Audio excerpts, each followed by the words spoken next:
Press the button, there you go. If I could ask people to take their seats, please. So we can stand up.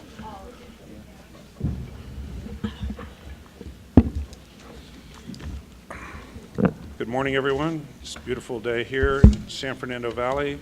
This meeting of the High-Speed Rail Authority will come to order. Would the Secretary please call the roll? Director Schenk. Director Schenk. Here. Vice Chair Richards. Here.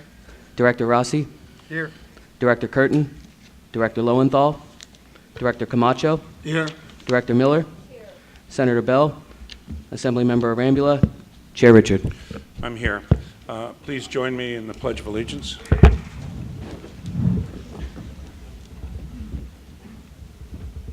Pledge allegiance to the flag of the United States of America and to the republic for which it stands, one nation, under God, indivisible, with liberty and justice for all.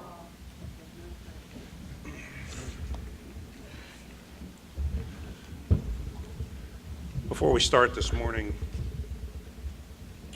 I'd like to just take a moment. This has been an extremely difficult and challenging week for citizens across the state. We've had the scourge of wildfires and the scourge of gun violence, and we've seen a terrible tragedy here in the Southland with the just unfathomable killing of 12 people, including a peace officer sworn to protect us.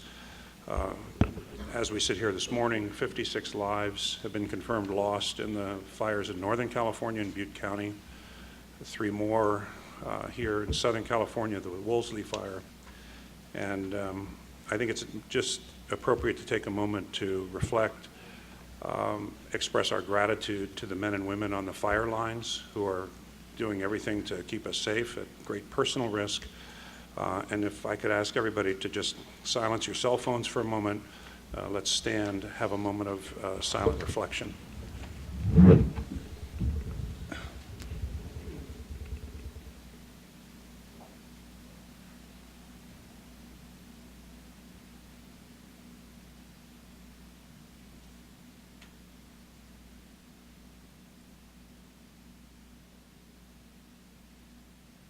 Thank you.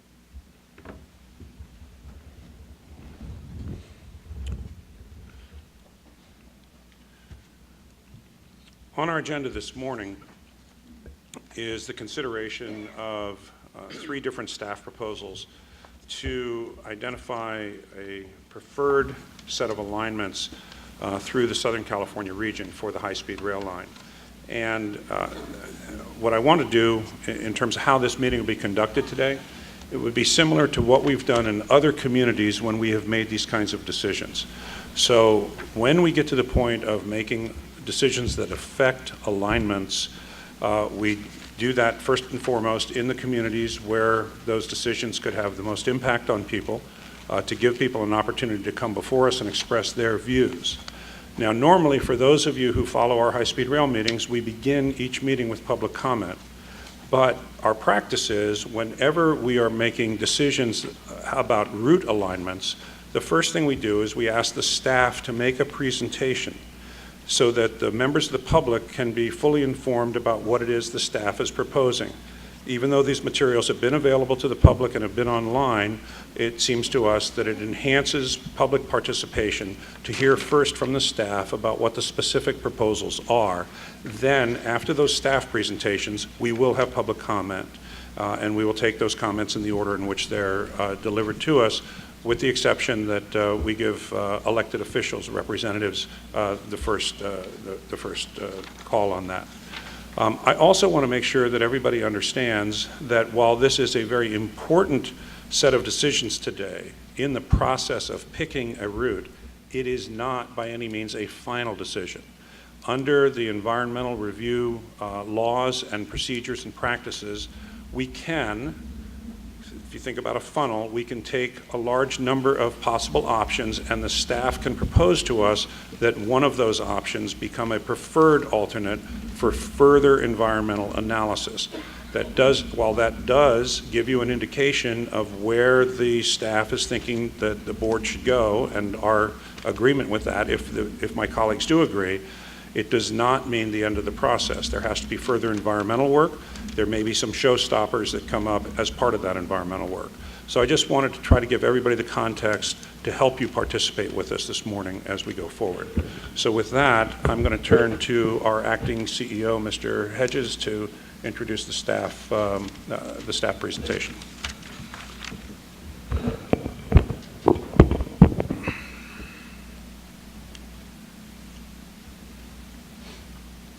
Good morning. Good morning. There we go. I want to thank the staff for all their hard work. I also want to thank the community for all their input. And with that, I would like to kick it off with basically is to make the presentations with regards to the Palmdale to Burbank and alignment. So, Michelle, Mark, and Jose, please. Thank you. Good morning. Thank you for coming to Southern California. We are pleased to be having this board meeting here, and we are pleased to be able to make a presentation on the very important milestones that we are talking about for 3 of our project sections this morning. We are making a similar presentation, similar content, and we are at a similar milestone for each of the 3 projects that we will be talking about.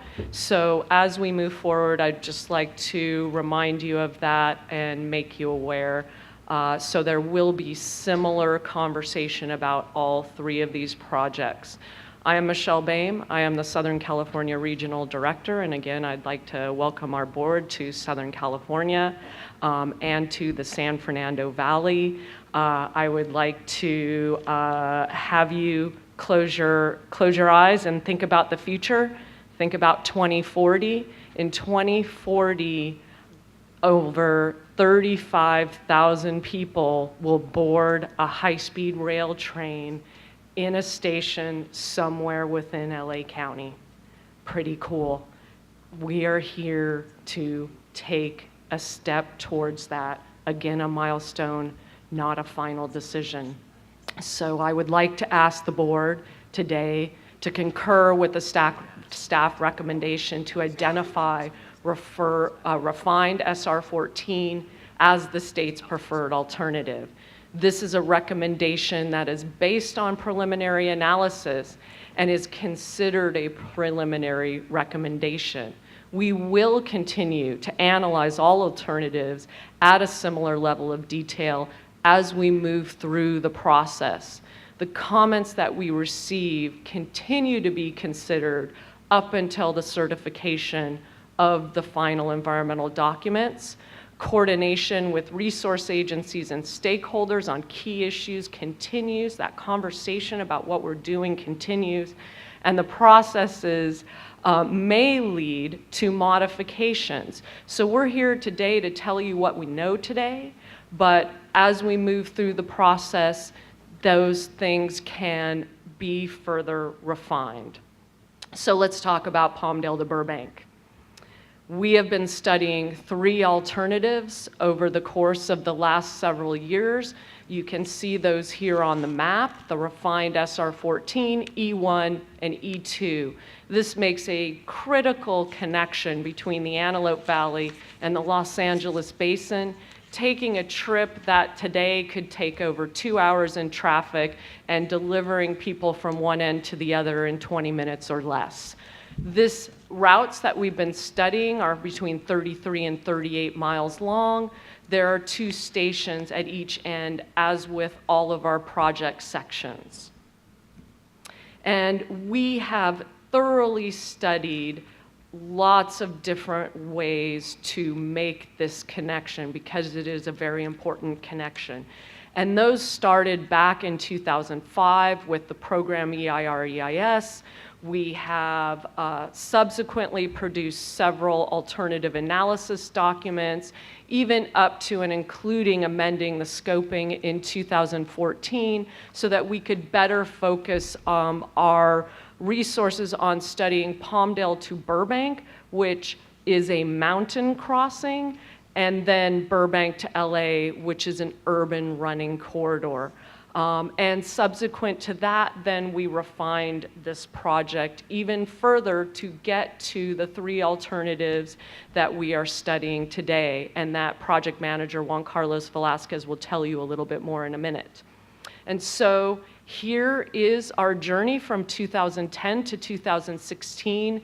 A lot of things to consider as we take a look at making that best connection, and as we understand and learn more about our communities and the community concerns.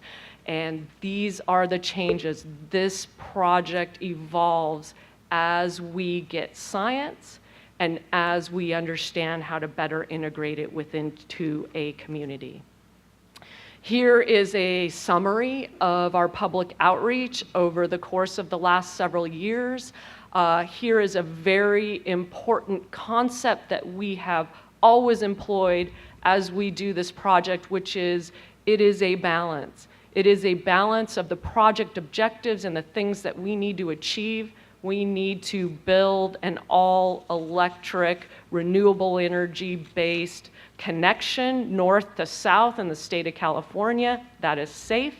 We need to protect environmental resources, and we need to protect our communities. And so all of our efforts to date have been striking that balance with our routes. And we've had successes, and we still have conversations moving forward to the final decision point. Today, we are recommending to the board that the refined SR 14 be designated as the state's preferred alternative for inclusion in the draft environmental documents that will be released later on. And the reason that we are recommending it, because it has the lowest risk during construction. It has the fewest traffic and air quality impacts within the communities. It will generate the least amount of spoils from tunneling. It has the shortest tunnel underneath the designated national monument. It has the lowest risk of affecting surface or groundwater, and it avoids other key environmental and cultural resources that we want to protect. And oh, by the way, from where we started with the old SR 14, it's faster because it's shorter. And here are some of the things that we have been able to do with these routes as we've moved through. And again, these are some of our successes, and some of our successes are still to come as we continue the conversation. In Palmdale, of course, we're looking at a multimodal station that potentially has a connection someday to Las Vegas. Through Acton and Agua Dulce, we have to look very carefully at the geography and the unique character of those communities. Soledad Canyon, Santa Clarita, looking at some of these growing areas of Los Angeles and the natural areas that they're looking at for recreation, and then coming into the San Fernando Valley with Sylmar, San Fernando, Pacoima, and Sun Valley, looking at those communities and finding a way to protect them over where we started. And finally, ending at the Hollywood Burbank Airport, where they are working on a very important project, and we are coordinating closely with them to make sure that their project is successful as well. So with that, I'll turn it over to Juan Carlos Velasquez to take you milepost by milepost through this section. Thank you. Good morning. Thank you. Good morning. Good morning, Mr. Chair, members of the board. I'm just going to walk through the alignment, some details about the preferred alternative recommendation, and also how it's different from the other routes. So here you see a map and some description about the alignment. One point about the map, the color coding, the red that you see there, that indicates that it would be underground, in a tunnel configuration. Where it's green, it's on the surface, and where it's blue, it's on a bridge or aerial structure. So there you see some information about the route as it goes from Palmdale, roughly paralleling the 14 freeway, through the forest, or under the forest rather, and into the San Fernando Valley with a series of tunnels. The longest is about 13 miles or so. Here is a comparison of the routes that we've been studying, the refined SR14, E1, and E2, and you can see the difference in total length, 33 to 38 miles, as Michelle mentioned earlier. The refined SR14 is the longest of the three, and then you can see the breakdown between surface, elevated, and underground, as well as the difference in travel time, which is not a significant difference there. A difference, this summarizes the project costs. You can see there the range between 18 and 20 billion between the three alternatives, so all within about 10% range, so not a significant difference there. Couple comments, the clarification on the costs. The cost for the environmental documents is approached differently than when we do for the business plan. A couple of key points about that. When we look at the project sections, we look at them as demonstrating independent utility. In other words, clearing and developing a project between Palmdale and Burbank in an independent manner. So there is a lot of duplication, for the next section to the south, for example, would also include the Burbank station, maintenance facilities and things. So there's a lot of overlap. When we look at the project, we're looking at them as independent. So they're not meant to be added together. And also when we're looking at the environmental studies, we're looking at the maximum footprint that we want to evaluate for potential impacts. So again, this is a conservative approach based on the design that we have at the time. So we're not applying value engineering or mitigation or other things that would be done to refine the costs. So the approach is different. They're not meant to be the same. So just as we walk through the alignment from north to south, starting in Palmdale, all of the alignments in Palmdale are a common alignment, the SR14, E1, E2. They all use the Palmdale Transportation Center as a station that would be co-located with Metrolink. It would also accommodate the future high-speed train connection to Las Vegas. As we move south from there, the alignments split off. The refined SR14 is the one at the upper left, and that roughly follows the SR14 corridor. As I mentioned, it goes through Acton, primarily an underground configuration through those hills there. There is a short portion that is, as we cross over the 14 freeway, that is above ground. There is a high school nearby there, but we are further from the high school than the freeway is. We're on the other side of that. And as it goes through the roughly paralleling that section through the 14, we have a series of bridges and tunnels, so it allows for a lot of crossings for wildlife, which is a consideration. The E1, E2 alignments are the ones on the right, and they're a singular alignment there for the northern part of that, and they enter into the longer tunnels sooner. You can see the green shaded area there is where the boundary of the Angeles National Forest. So that those alignments start a tunnel near the Aliso Canyon Road. In the middle section through the forest, the refined SR14 again is all within a tunnel. It crosses near Santa Clarita. There's a short portion that we go underneath there in tunnel several hundred feet.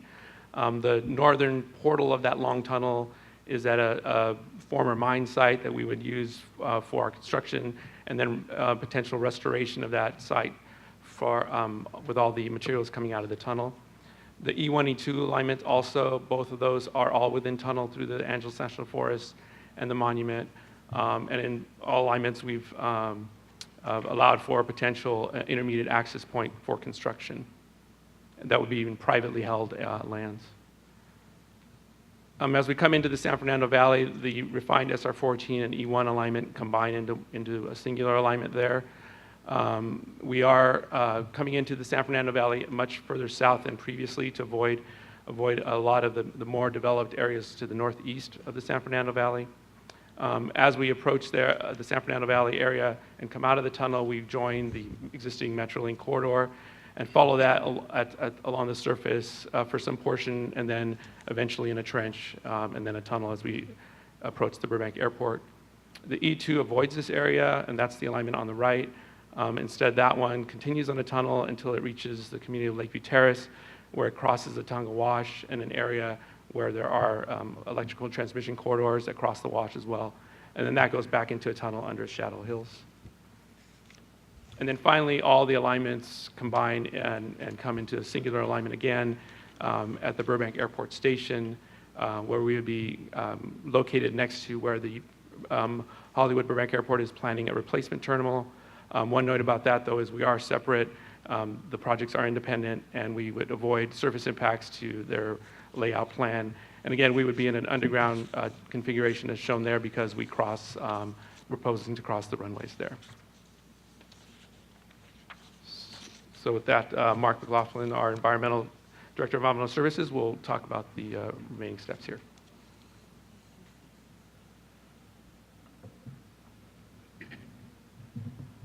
Good morning, Chairman and board members. Mark McLaughlin, I'm the Director of Environmental Services for the Authority. I'm going to kind of walk through to end up the presentation on the technical pieces of the approach and the process. So for identifying the state's preferred alternative, it's important to know that the draft, our EIR-EIS, is aligning with federal laws and state laws, including MAP 21 and the recently adopted FAST Act, and including CEQA in the state context. And this process is consistent with the approach we've done previously for the Fresno to Bakersfield LGA and recently Bakersfield to Palmdale at last month's board meeting. So what we do when we identify this preferred alternative, it allows the public and also state and federal agencies to take a look at the document in the context of the preferred alternative that we're proposing, so that there is a comment period and people can understand what the preferred alternative means as we go through the process of the project. Also, identifying the state's preferred alternative does not adopt or approval of that preferred alternative today. And so our staff is recommending the SR 14 as our state's preferred alternative. So for us, when we develop these alternatives, as Michelle had previously described, we take a look at how we would avoid potential impacts within the context of the document, including biological resources, community impacts, and things like that. We also try to minimize, to the extent possible, those impacts in those communities and those resources. And if we still have significant impacts, we try to minimize and mitigate those impacts as best that we can through the process. So I'll go through, bear with me here as we go through. These are important factors as we evaluate. We're going to go through the community impacts first, and then we'll go through the rest of the project. They're important as we look how we've evaluated the alternative. So we have least favorable and most favorable in the context of the key here that you see. So for community factors, we're going to take a look at transportation and air quality, as most impacts are due during construction, hauling, construction equipment, as such as that. Materials and spoils, SR 14 is the most favorable as it generates the least amount of spoils. That's hauling, which equals also reduction in air quality impacts. Also, the refined SR 14 has the least noise impacts to sensitive receptors. And for right-of-way and socioeconomics, the E2 alternative is most favorable as it has the most extent underground section, which avoids those impacts. So the next step that we'll take a look at has to do with project objectives as we go through the alignment. For travel time, the E2 alternative is the most favorable as it has the shortest length. But for cost, E1 alternative is also, the E1 is most favorable with the least amount of capital costs. The refined SR 14 is the most favorable when it comes to constructability, as it has shorter tunnel sections and can expedite overall construction schedule based upon the way the alignment is set up. The refined SR 14 is also most favorable for geotechnical considerations and risk, as the tunnels here on SR 14 are shallower than E1 or E2, and would go through areas most favorable ground conditions for tunneling. The next portion that on our analysis as we go through is the environmental resources piece. The E2 alternative will have the least impacts to paleontological resources given to the depth of this alternative. For forest lands, the refined SR14 alternative is the most favorable, has at least tunnel length adjacent to the Angeles National Forest. The refined SR14 is also preferred over E1 and E2 with respect to cultural resources. It would impact the fewest known archaeological resources as compared to the E1 and E2 alternatives. Excuse me. The refined SR14 alternative would also avoid any potential impacts to tribal resources in the sensitive areas in context of those same cultural resources. And the least amount of tunneling under the Angeles National Forest also reduces the risk of impacting the seeps and springs within that forest. And also, finally, the refined SR14 presents an opportunity to restore the Vulcan mine site, as Juan Carlos had previously mentioned. It's currently an open gravel mining pit, and its natural topography and habitat is consistent with the existing San Gabriel Mountains and the Angeles Forest.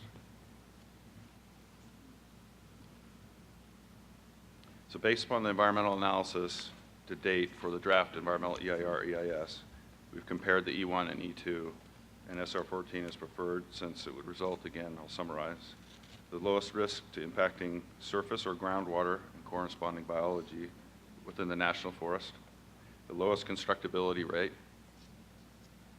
lowest constructability risk, I'll repeat that, avoidance of key, again, archaeological and tribal resources, and the generation of the least amount of spoils and tunneling, and has reduced traffic and reduced air quality impacts. So our next steps here, we're here today on the identification of the preferred. Right now, we're looking forward in the winter of 2019 to 20 for the release of the draft EIR/EIS, and then in early 2021, the completion and the adoption of both of the EIR/EIS for the final document.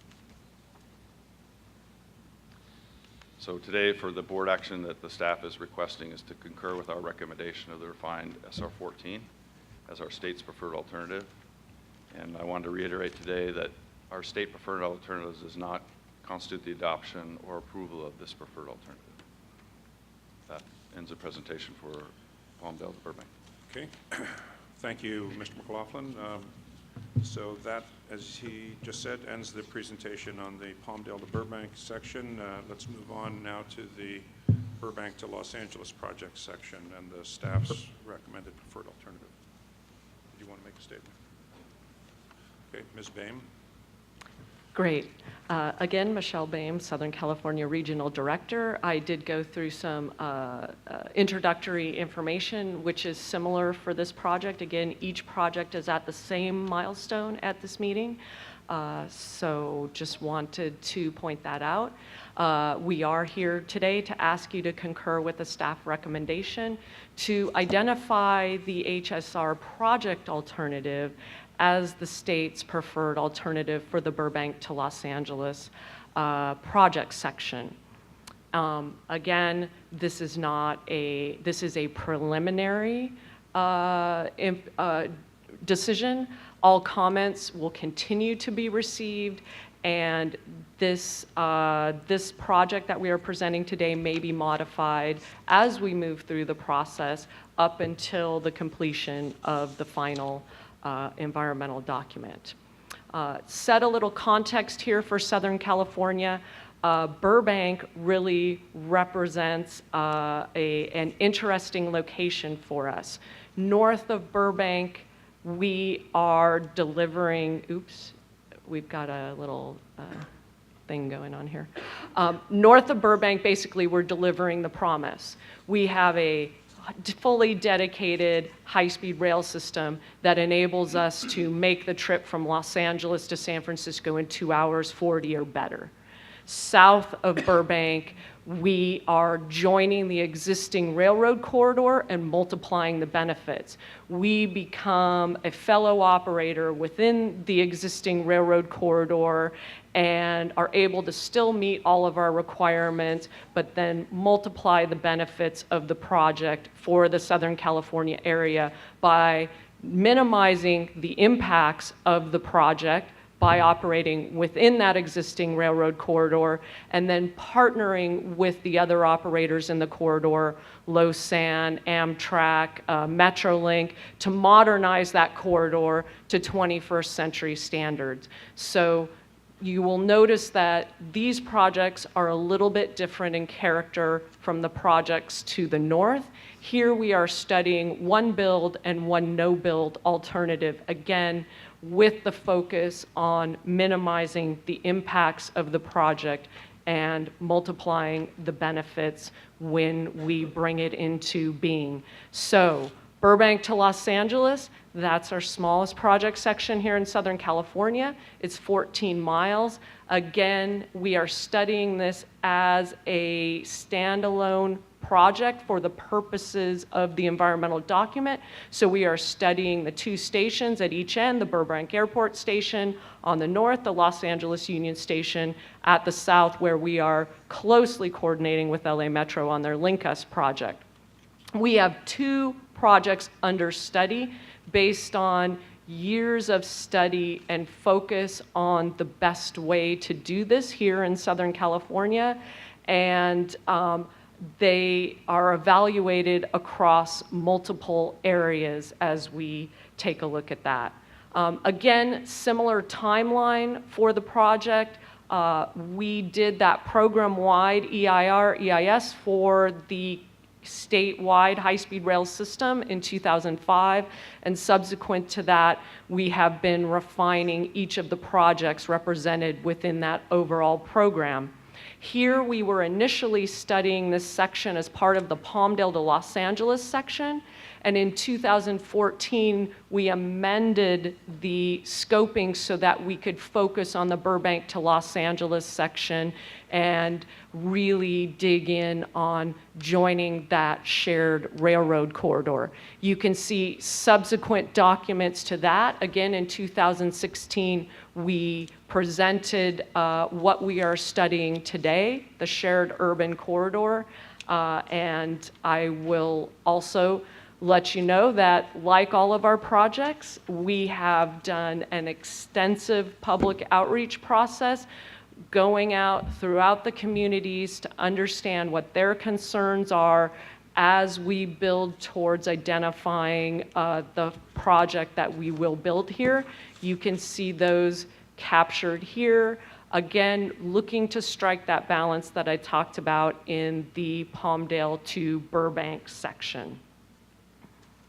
And here today, we're here to talk to you about the staff recommended state's preferred alternative. We are recommending the build alternative. The no project does not achieve our purpose and need in this location. Key features are that we will share electrified tracks through most of the project section. We will use existing regional stations at stops, and we will modernize the corridor, as I talked about. So with that, I would like to bring up the project manager, Melissa Della Pena, and she will walk you through some of the specifics. Again, similar sequence here in terms of being able to refine and reduce the impacts of the project over time. You can see those here. Again, the coordination at the Burbank Airport, coordination up and down this corridor. It marks a boundary between Los Angeles and Glendale in many areas. It's right adjacent to the Los Angeles River, which is a project of high importance for the city of LA. And we have been able over time to better integrate our work with the work of those ongoing projects adjacent. So Melissa? Thanks. Good morning, Mr. Chair, members of the board. I'm going to do a similar walkthrough of the Burbank to LA section. As Michelle mentioned, it's a short 14 miles with Burbank Station on the north and LA Union Station on the southern terminus of the section. The reminder on the purple being underground and the green being at grade. You can see that approximately 1 mile is located below grade at the Burbank Airport location. And then the remainder of the alignment is at grade all the way down to Union Station. There are grade separations along the corridor, and then this is a shared corridor. So 2 electrified tracks, 2 non-electrified tracks for the majority of it. The project costs are estimated at $3.6 billion. Similarly, this is accounting for the full project and the 15% design stage that we are at currently. So a little bit different than what was looked at in the business plan. Starting at Burbank, focusing in on the station area, you can see we go from underground to at grade along the Ventura line. This is where we go from a dedicated high-speed rail to the urban shared corridor. All the way south from here, we're on a shared right-of-way with existing operators. We're able to preserve the existing downtown Burbank Metrolink station, and the alignment here was chosen to minimize the interface with residential areas. Moving southerly into Glendale and Atwater, you can see the alignment is right between LA and Glendale boundaries. We remain along the existing corridor, and then we've coordinated with the cities and local jurisdictions along this alignment to plan the grade separations. And in this area, we have an existing historic station at Glendale that we've been able to minimize impacts to as well. The southern part into Los Angeles, this is where we have some interface with the LA River. We do cross the LA River on an existing structure. Also, there's some work on the G2 parcel. The city of LA is planning a park here, and it is actually across from another park on that rail corridor. And our current alignment will stay within the rail right-of-way between these two properties. There's planned grade separations here as well, and as Michelle mentioned, a lot of coordination going on with Metro on the Link Union Station project, which proposes some run-through tracks and improvements to the station. And with that, I'll call up Mark McLaughlin. Thank you. Sorry. Good morning, Mark McLaughlin, Director of Environmental Services for the authority. Thanks, Melissa. Again, on identifying the state's preferred alternative, again, it aligns with the federal laws that we have, including MAP 21 and FAST Act, and also with CEQA in evaluating this preferred alignment. So the process, again, is consistent with the previous actions the board previously took last month for Fresno, Bakersfield to Palmdale, and previously the LGA a year before that. So today, again, we're asking the board to concur with the staff recommendation of our HSR project alternative as the state's preferred alternative in the project section for the draft EIS. So again, for the project, we want to make sure when we look at it, we first to avoid impacts and resources through the planning and engineering constraints. We also look if we can minimize to the extent our impacts through design or best management practices. And if we do have significant impacts, we can develop measures and strategies to avoid, minimize, and reduce these impacts and compensate for those impacts. So for us, we have to balance all of these factors across the resource context in the documents. So we have to satisfy the project's purpose and need, which is very important, the needs of objections, and we have to balance that with input from the public agencies, state and federal, and so that we understand how we're doing it in the project. FRA is our lead federal agency, so we definitely have a strong relationship with them in concurring how we approach forward in the project section. So this is different than the previous section, as it's a very urbanized and restricted corridor, and this project alternative is presented as a result of many design refinements. It's a very tight corridor and has been influenced by stakeholder meetings, as Michelle had mentioned, throughout the region the last 2-3 years, even longer than that, of trying to get input and comments on how to do that, including the railroad partners in this corridor.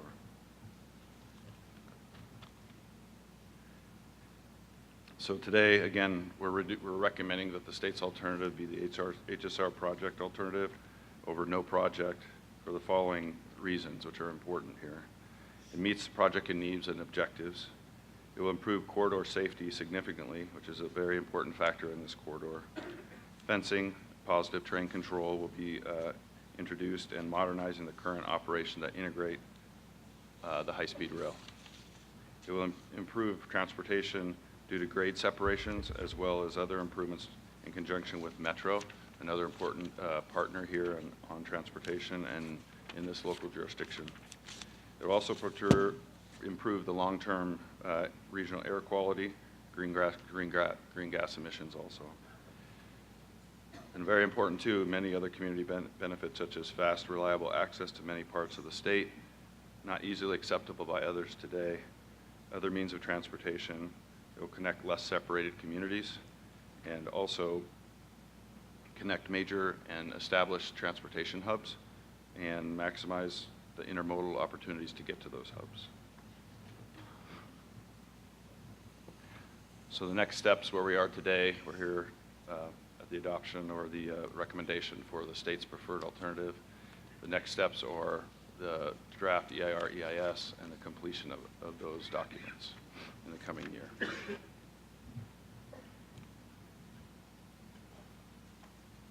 With that, today we're asking you to concur with our staff recommendation of the state's preferred alternative in the project EIR, EIS section.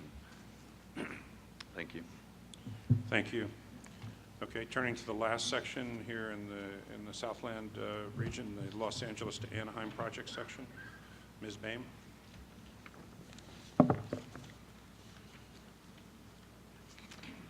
So this marks the final 30 miles of the 80 miles of the alignments that we are talking about today and the southern terminus of our Phase 1 project. Again, we are here today to ask the board to concur with the staff recommendation to identify the project alternative as the state's preferred alternative in the Los Angeles to Anaheim project section environmental documents that will be released in the future. Again, just to repeat, this is based on preliminary analysis. This is considered to be preliminary. We fully expect a conversation about this project throughout the process towards the completion of the environmental document, and there is certainly the expectations that modifications may be made between now and the final environmental document.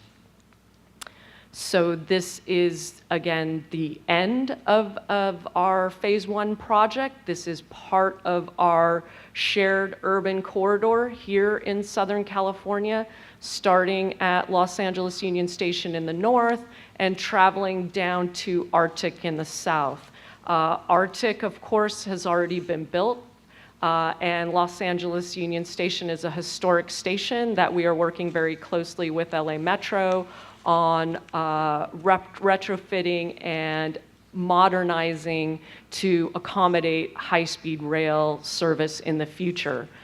This is also the corridor within which we will be investing the $500 million in Southern California MOU bookend funds to deliver a very critical grade separation project in the vicinity of Santa Fe Springs and to work on the first phase of the modernization of Los Angeles Union Station.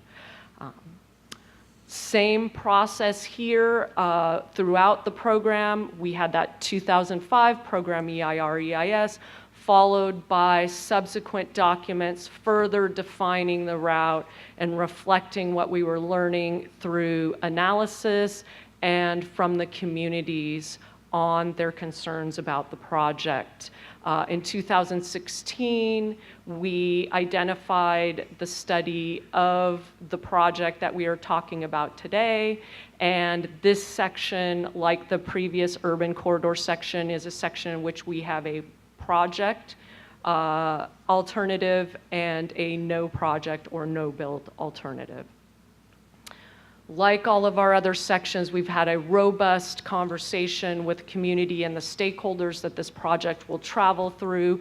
You can see that represented here today. There is a variety of meetings that we hold, whether they be public presentations with many people participating, going out and meeting with small groups who raise their hand and say, I have a question, or even talking one-on-one with stakeholders or property owners in the vicinity of the project. Something that I would really like to highlight for this section is we are closely coordinating with all of the operators within this corridor today. All of those railroads are in a conversation with us about us joining the party, essentially, in the future. And so we will upfront have the understanding with the other passenger services and freight services on how this project will be implemented here. And the recommendation for this section is the project alternative. The no project alternative does not achieve our purpose and need. The key features of this project are the shared electrified tracks throughout most of the project section, the use of the existing regional stations, and the modernization of the corridor. Again, this is an opportunity for all of us to work together and deliver better mobility for Southern California than they have today across all of the rail providers that they have operating today, and then come in and introduce high-speed rail as well.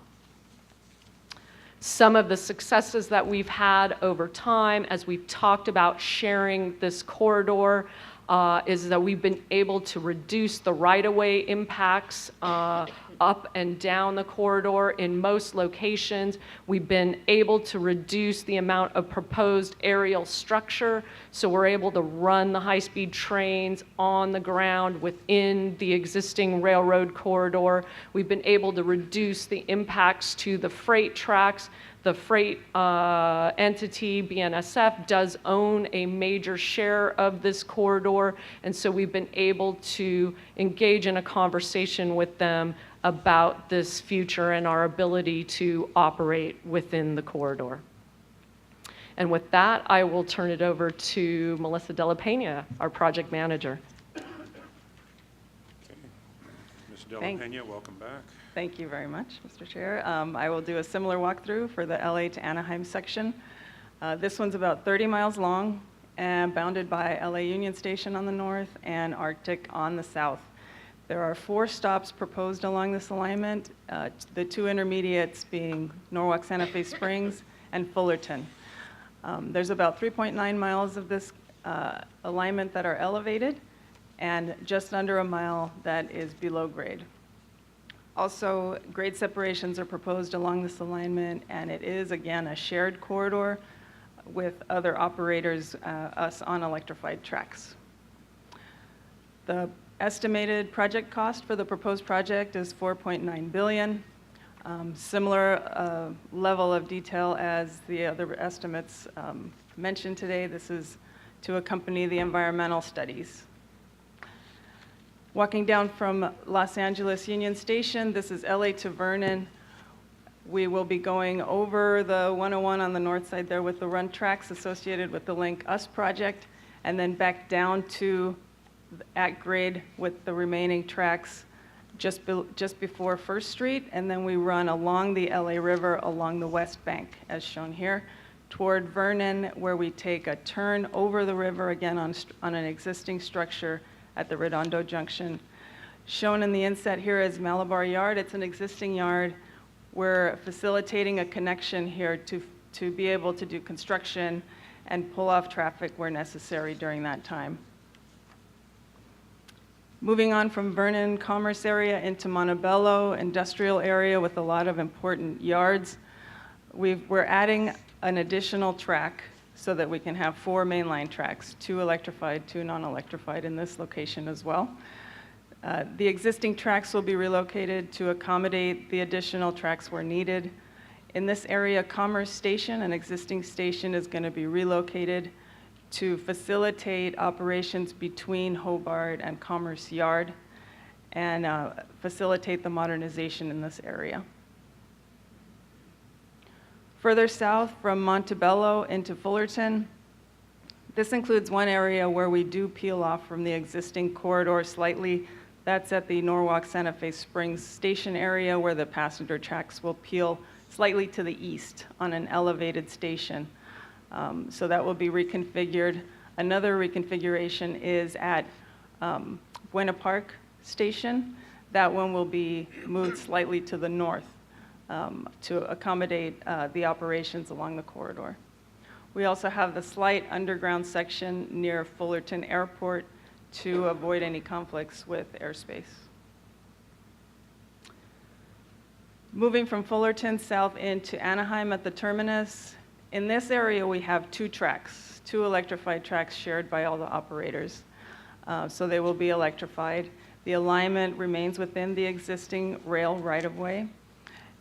Improvements at Fullerton Junction are proposed to disentangle the freight and passenger traffic, which has caused for delay. And additional improvements are under study to the east of Fullerton here to provide further operational and construction staging benefits. So that covers the alignment, and now I'll hand it back over to Mark. Thank you. Thank you. This Mark first McLaughlin. chart looks familiar. Yes, sir. Again, we're on this alternative, we're still being consistent as the others with MAP 21, CEQA, FAST Act, the federal and state laws, and previously that you've seen before. It's worked, I believe this approach has worked well as based on community input, stakeholder input on how we can engage the community. So for us today, we want to make sure that we're consistent in how we approach this, and the staff recommendation, again, is the same as approach as the state's project alternative that we're proposing today, including the context of these laws and the community stake input. So for us, again, we try to avoid and minimize the impacts on this section, especially being in an urban area. Excuse me a second.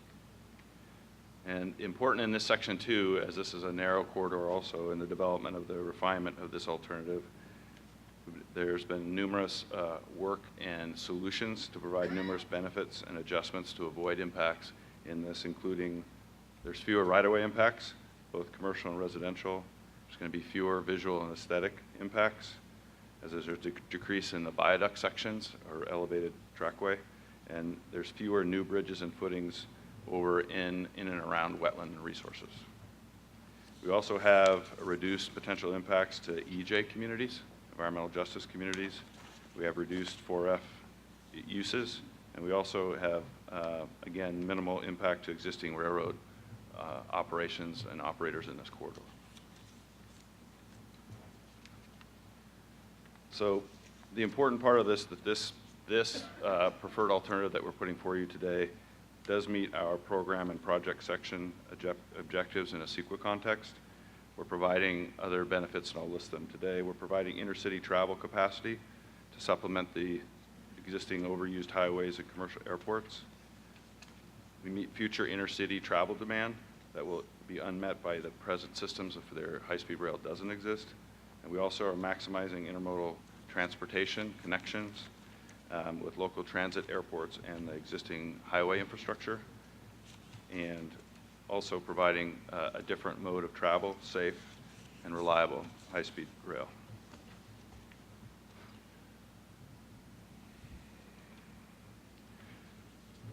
So for this section here, we're here today on that preferred alternative, our state's preferred alternative that we have before you to the board. The draft, EIR, EIS, and then the final, those dates currently are the draft to be released in 2020, and the final to be projected to be final in 2021. I want to go back to Burbank to LA, as those dates for the draft of is roughly the same, 2020, and then roughly the final for Burbank, LA, 2021 also. So with that, the staff is requesting your concurrence today of our project alternative before you as our state's preferred alternative.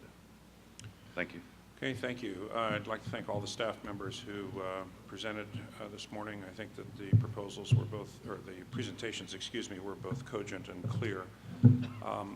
I would like to just ask one or two questions at this point before we turn to public comment, just to clarify a couple of things. Despite despite the efforts of the staff, which I think are laudable to minimize impacts, obviously we can't completely avoid impacts. And so I just would like to clarify before we turn to public comment, because many citizens here may have these concerns. We've gotten a number of letters from the Sylmar community. I understand that we're tunneling under Sylmar. I understand that citizens are still, concerned about that. Can the staff just take a moment and talk about the depth of those tunnels and what the possible surface impacts would be so that people would know? Do we have, I didn't give you any forewarning of this, I know, so I don't know if you have this information available to you. Sure. I'll ask Juan Carlos Velasquez to come up with some details. That is a very important concern. We hear that across the sections where we are tunneling. So we have done preliminary drilling and preliminary desktop studies to understand the quality of the rock, to make sure that we can safely tunnel in those areas with no impacts at the surface. And I will let Juan Carlos talk specifically about the depth. All right, thank you. Mr. Velasquez, thank you. Yeah, in the area that you're talking about, the Sylmar area, we're approximately 200 feet deep or so. The ground varies, so it's not a consistent depth, but that compares to, a subway, for example, which would be only 80 feet deep or just below the surface. So at a 200-foot depth, there would be no surface impacts. From operations, what about from the tunneling itself, the drilling? Again, the tunneling is done with proposed to be done with tunnel boring machines, Right. and these are very slow-moving, percussive type operations. They're meant to just peel away the rock and not impact the surface. Okay. I mean, citizens obviously will still hear your comments, but I just wanted to help try to inform things before that. The second thing is, obviously, as we've gone through this process over the last couple of years, there have been concerns, particularly with the E1, E2, and previously E3 potential routes on the equestrian communities in the northeast quadrant of the San Fernando Valley, in Shadow Hills, Lakeview Terrace, Sunland Tahunga. It's my understanding that the proposed preferred alternate route completely avoids those communities. Are there any remaining impacts that the staff sees in those communities? That is correct. The refined SR14 completely avoids Cagle Canyon, Lakeview Terrace, Sunland Tahunga, and Shadow Hills. And to the second part of my question, are there any impacts that you see on those communities from the preferred alternate that you've proposed? At this juncture, we believe they would be relatively unimpacted. There may be minor traffic that we are still studying in terms of proposing routes during the construction. Construction impacts, okay. Let me just ask my colleagues if anybody else had any focused questions like that, again, to help inform the public before their comments. Okay, with that, I'll turn to our secretary, Mr. Drozd. Yes, just a brief announcement. If this will be last call for comment cards, if there are any remaining out there, please submit them promptly. Thank you. Okay. Yes, if you have comment cards, please give them to the secretary, Mr. Drozd. All right.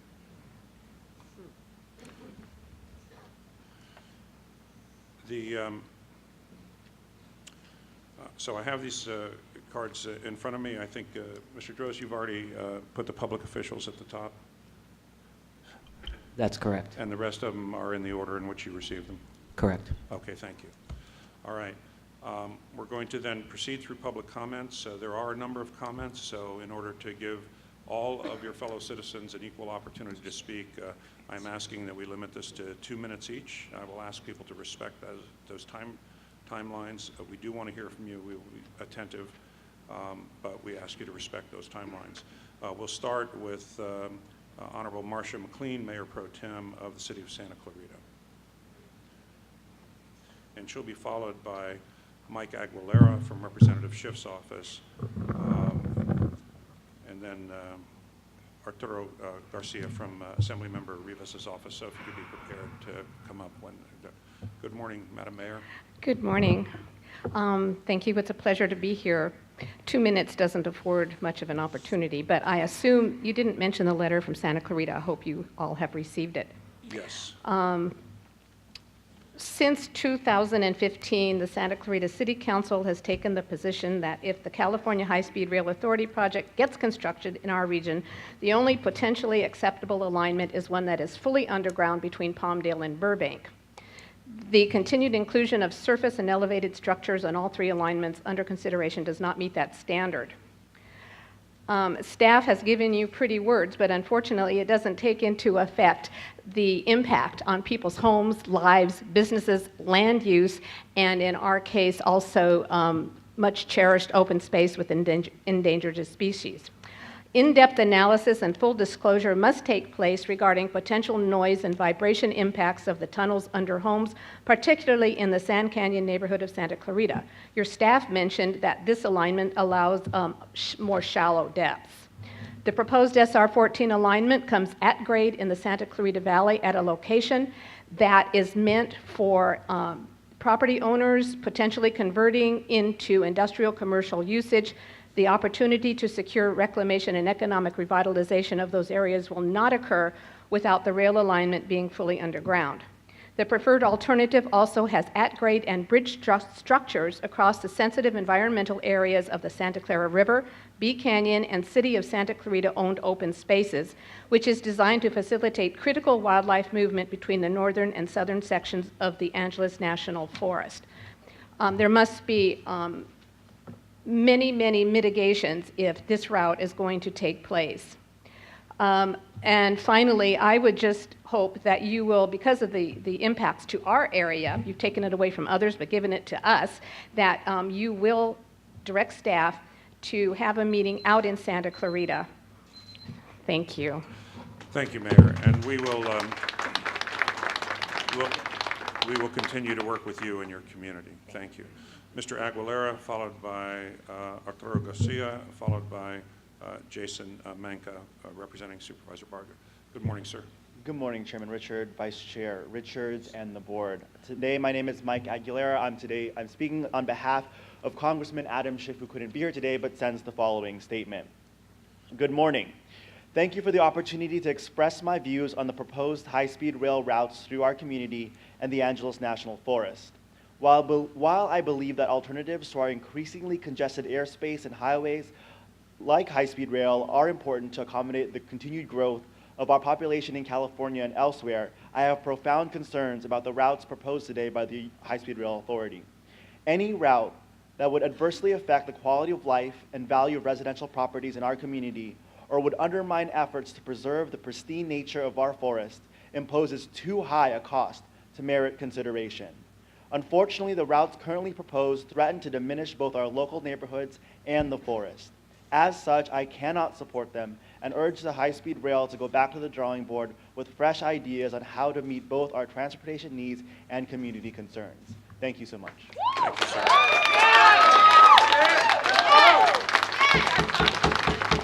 Okay, folks, you know, it's just going to prolong things, and I understand that people have strong feelings about this, but this is a public meeting, and so I ask, please, for your consideration as we listen to public comments.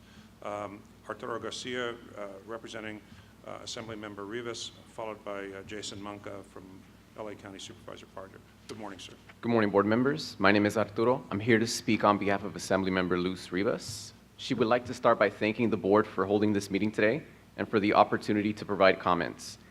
The Assemblymember would also like to wish Chief Executive Officer Brian Kelly a speedy recovery. The Assemblymember believes that it is critical that the state continues to advance transportation projects that reduce greenhouse gas and particulate emissions which adversely impact disadvantaged communities. The state also must do more to create cost-effective alternatives to get people out of their cars and into public transportation. However, Assemblymember Rivas, like many of her colleagues, was not in office at the time the original vote was taken to advance the high-speed rail project. She has not had the opportunity to discuss the significant costs associated with this expansive transportation proposal. Several reports have come out over the last few years expressing concerns over its growing costs, and even as recently as today with the Legislative Analyst Office calling into question the fiscal prudency of the high-speed rail project. While financial feasibility and accountability are of significant concern to the Assemblymember, of equal concern is the impact on the constituents she was elected to represent.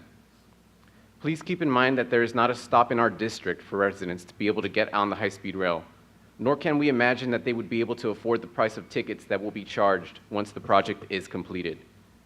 At recent hearings conducted here in the San Fernando Valley, many of the constituents in our district have been left with many unanswered questions about what will happen to their businesses, their quality of life, and the homes that generations of residents have grown up in.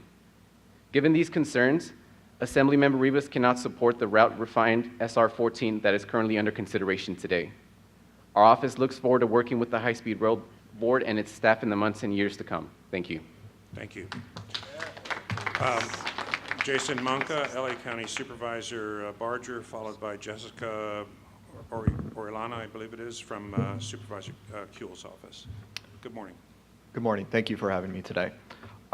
Firstly, as you know, the Los Angeles County Board of Supervisors unanimously supported my predecessor, Michael Antonivich's motion to oppose the E2 alignment.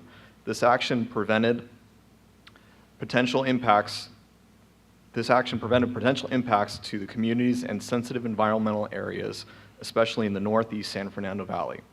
Staff's recommendation today to select the refined SR 14 as the preferred alternative alignment is a welcomed and appreciated development. However, this route also carries some concerning and potentially significant impacts, particularly in the northern area of my district.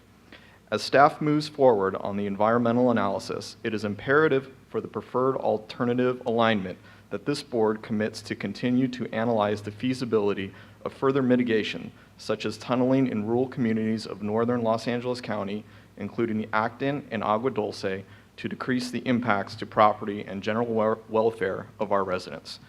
I appreciate your attention to the joint request to deliver a blended alternative service from Palmdale, and I value the conversations that followed. I truly believe that through a coordinated effort, there is a way to work outside of the box and to deliver improvements to this corridor that would provide immediate and mutual benefits to our riders and the community served by the Antelope Valley Line. Thank you. Thank you very much. Okay, Jessica, I hope I pronounced it correct. Is it Orellana or Orellana? Orellana. Orellana. Good morning, Ms. Orellana, and you'll be followed by Brendan Arujo of City of Vernon. Thank you. Good morning. Good morning. Thank you. The supervisor is thankful for the revisions made to the routes by the California High-Speed Rail and for you holding this community meeting here today. There are still safety concerns that need to be addressed, such as noise, pedestrian and vehicle safety, etc., which we hope can be addressed soon. We will continue to listen to our constituents' feedback. And at this time, the supervisor does not have a statement, but she will be submitting a statement soon, a letter to the board and our constituents. Thank the supervisor. Thank you. We will take her letter under advisement very seriously. Thank you. Thank you. Okay. I hope I didn't mispronounce it. Mr. Arujo, is that correct? Araujo, okay. I'm sorry, sir, for mispronouncing your name, from City of Vernon, and you'll be followed by Arcelia Arche from Councilwoman Nuri Martinez's office. Good morning, sir. Good morning. The City of Vernon is home to nearly 1,500 businesses that employ nearly 45,000 people. The city offers an attractive business environment due to its ability to offer some of the region's lowest utility rates. Its proximity to major freeways makes it a prime location for the transportation, warehousing, and logistics industry. As a result, the city has a low vacancy rate and serves as a critical component in the goods movement of the Southern California region. There's been a lot of discussion today about minimizing impacts, but when it comes to the City of Vernon, it would be hard to conceive of an alignment that has a more detrimental impact. The 21 businesses displaced by the alignment today employ over 1,200 people. They are some of the largest energy users in the city. Revenues from electricity sales help pay for critical services provided by the city, services such as fire, safety, and public works. The total value of these impacted parcels exceeds $90 million. Where will these jobs and businesses be relocated? Given the city's low vacancy rate, it is probable that they will relocate outside of the city. The displacement of these businesses will cost the city over $8 million in annual electricity sales, and its general fund will take a $1 million loss in perpetuity. The fixed costs of delivering reliable utilities will be spread over a smaller number of customers, raising costs for everyone, weakening one of the key advantages the city offers to prospective businesses. Furthermore, the alignment severs a critical gateway into the city. The Pennington Way Bridge over Atlantic Boulevard provides over 4,000 motorists and freight operators an alternative entry into the city away from the congested Bandini Boulevard and Atlantic Boulevard intersection. Under the proposed alignment, these vehicles will now be forced onto adjacent, already congested intersections. The authority touts the high-speed rail's ability to create jobs and mobility in the state of California. In its quest to build the nation's first high-speed rail line, the city hopes it can find an alignment that does not displace 1,200 jobs and disrupt the goods movement of the region in the process. Thank you. Thank you, sir. Arcelia, is it Arce? Yeah, Arce. Arce. Hi, good morning. Good Arcelia morning. Arce. I'm representing Councilwoman Nuri Martinez today. In 2017, Councilwoman Martinez submitted a letter stating her opposition to the refined SR 14 alternative unless it was modified to run below ground through Sun Valley. Staff recently released the state's preferred alternative to be carried forward into the draft EIR-EIS. Today, you are considering the staff preferred alternative that recommends the SR 14 option, which includes a 12-mile stretch that would run above ground in Sun Valley. As such, Councilwoman Martinez remains opposed to the staff's preferred alternative. The communities of the 6 council districts, specifically Sun Valley, already bear the burden of being home to existing rail service and the majority of the city's waste haulers, trash facilities, and auto dismantling yards. Historically, the community of Sun Valley has been the dumping ground. Councilwoman Martinez remains steadfast in her desire to protect this community and leave it in a better condition than when she was elected. Unfortunately, the California High-Speed Rail preferred alternative does not help her further that goal. Through correspondence and meetings with staff, we laid out our concerns about the impacts that an above-ground route would have on the district. The staff recommendation reflects a preference to preserve the quality of life of one area over another. We request that staff continue to review how the alignment can be further refined to run below ground in Sun Valley. We thank high-speed rail staff for the support and attention that you have given to our office as we have made our way through this lengthy process. Thank you. Thank you very much.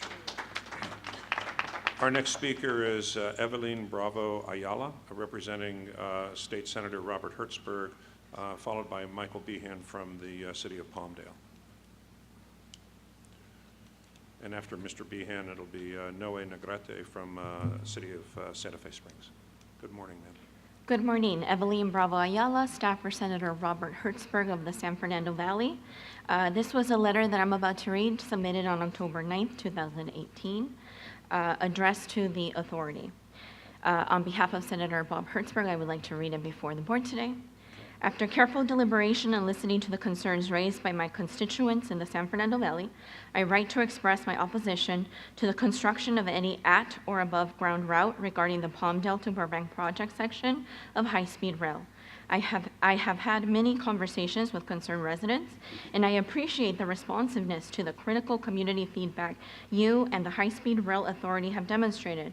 I respect the effort of the High-Speed Rail Authority and acknowledge the benefit that a high-speed rail transportation line can provide to the residents of the state of California and the San Fernando Valley. However, as you and I have discussed repeatedly, including as far back as April 2015, the impact that at or above ground operations would have on the San Fernando Valley communities I proudly represent is unacceptable to my constituents. Thank you for your time and consideration. Thank you.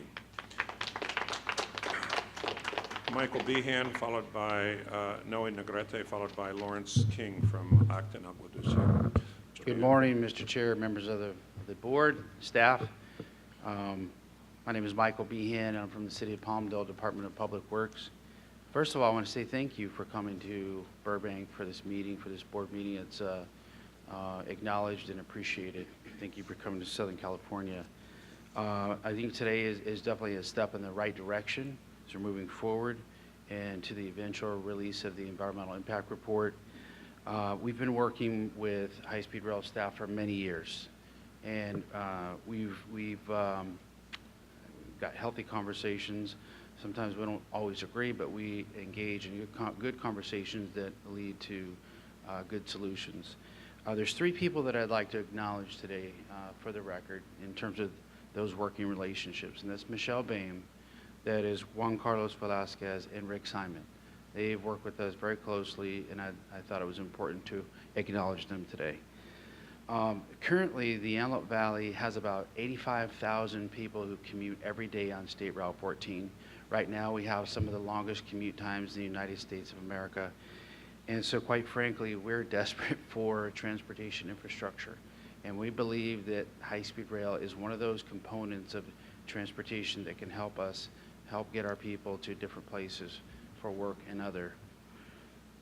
So in terms of updates, we are currently working on a station area plan that was funded through the California High-Speed Rail. We'll be finished with the plan in about a year. That will be a transit-oriented development land use plan focused around the station. We've heard the news about Brightline, which is a high-speed rail train that will go from Las Vegas to Victorville to Palmdale, and they will break ground next year and be finished by 2022. We're also hearing about the Olympics that will be here in 2028 in Los Angeles, the Raider Stadium that will be open in 2020, the Ram Charger Stadium will be open in 2020. All of these major infrastructure projects could use high-speed rail to help people get them there.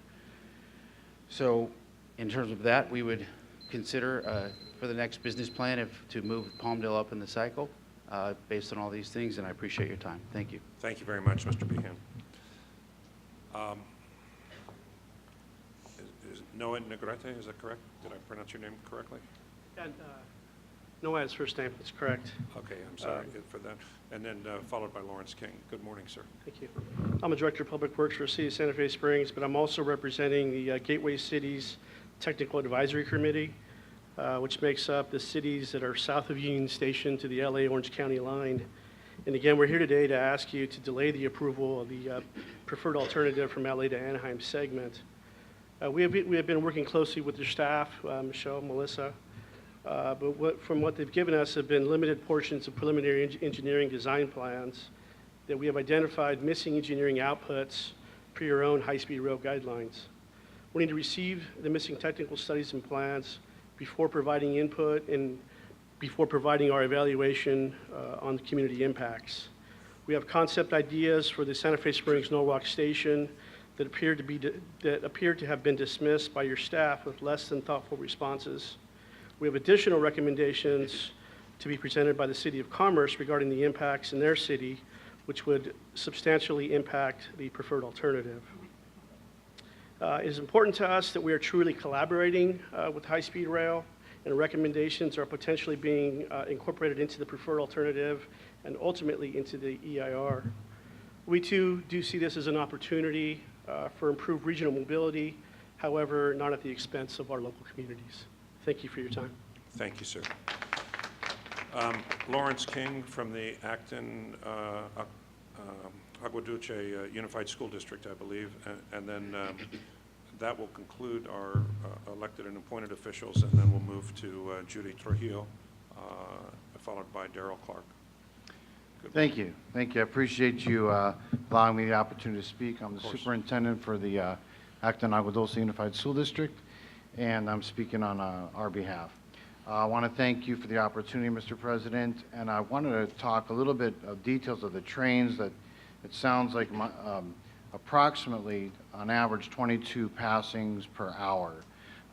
This is about 1,600 feet from our high school. Vasquez High School does sit below the freeway, State Route 14, as somebody previously mentioned from staff, but the sound frequency differences are significant. So there's a lower frequency sound that's equated to traffic noise at 60, 70, 80 miles per hour, but there's an entirely different frequency emitted from high-speed rail that exceeds 200 miles an hour, and so the barriers that are put into place aren't significant to combat that. And so we work on things in our school district like mindfulness, the whole child, social, emotional, mental, physical well-being. These things could contribute to an impact in a negative way to student learning. So I'm more here to talk about the student learning piece. I do want to read a statement by one of our community members, if I can, briefly. So this is from Ken Fallsgraf, community member, and he has asked me to express his gratitude for making this meeting quickly available publicly to the local regions. He has concerns about the tailings that relate to silicosis. He's worried about the air quality as the train daylights around the school in addition to noise issues, hauling tailings out of the underground section and loading and processing them into the open air in the Red River area puts a bedrock of nature that is typically found in mining regions into the air, along with increasing heavy truck trips to the area. With a number of striking geological similarities, he's concerned that daylighting the train and processing the tailings will create another Delamar, Nevada situation. That's his comment. I'll close that, and I'll close with my own just to say again, thank you for your time and appreciate all of your staff's effort on this project. Thank you. Thank you, sir. Judy Trujillo, followed by Darrell Clark, followed by Kathleen Trinity. Ms. Trujillo, good morning. Good morning to you, members of the board. My name is Judy Trujillo. I live in Sun Valley, California, in the Latuna Canyon area. I found this community impact statement on the Los Angeles City Clerk's website. On September 20th, 2018, the City of Los Angeles Foothill Trails District Neighborhood Council voted to amend its support of Council File 16-1068, the City Council's opposition to the redefined E2 alignment for the California High-Speed Rail Authority's Palmdale to Burbank project segment, and any other alignments that would cross any natural segments of the Los Angeles River and its tributaries, including the Big Tujunga Wash at or above grade within the City of Los Angeles, including but not limited to redefined SR 14 and redefined E1 routes. The high-speed train may negatively affect our aquifers, groundwater resources, and wildlife. Additionally, all three proposed routes at or above grade portions include over 6.4 miles that are within the very high fire hazard severity zone. The Foothill Trails District National Council continues to join with other communities in the Northeast San Fernando Valley who believe more needs to be done to protect our homes, businesses, and equestrian areas from the negative impacts of SR 14, E1, and E2 high-speed train routes. Thank you. Thank you. Darrell Clark, Darrell Clark from the Sierra Club, followed by Kathleen Trinity, followed by Marlene Fox. Thank you and welcome. I'm Darrell Clark, Sierra Club Angeles Chapter Transportation Chair.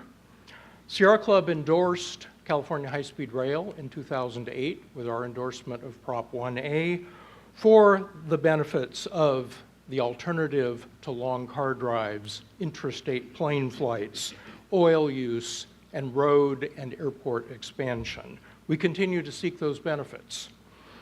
For the essential Palmdale to Burbank section, we are awaiting the science in the environmental study before taking a formal position on the route alternative, but I really want to commend staff's hard work here at threading the needle and coming up with an alternative that avoids many sensitive locations, like not going through the city of Santa Clarita, not going through the city of San Fernando, not going behind Hanson Dam.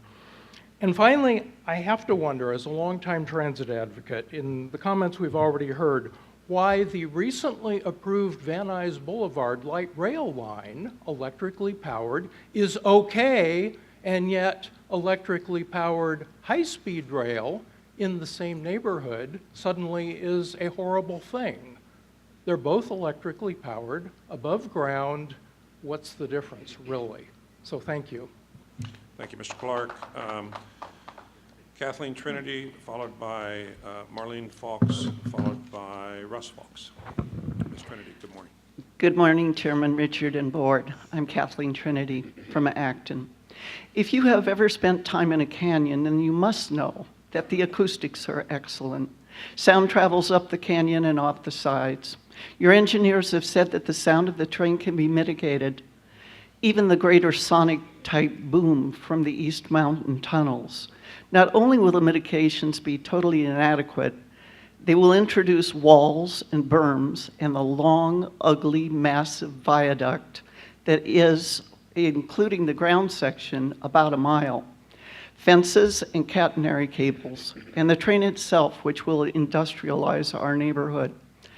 The sound will rise to more than 85 to 90 decibels on the viaduct and over 110 decibels from the tunnels, and it will be almost constant every 6 minutes or even less. For adults over 50, more than half the residents in Red Rover Mine Canyon, it will mean endless stress, contributing to cardiovascular problems and sleep disturbances. Children are vulnerable at 55 decibels, and for any resident, it will mean the loss of peaceful outdoor time, something very highly valued in Acton. Red Rover Mine Canyon has about 112 homes and 60 horses at last count, who are also equestrian.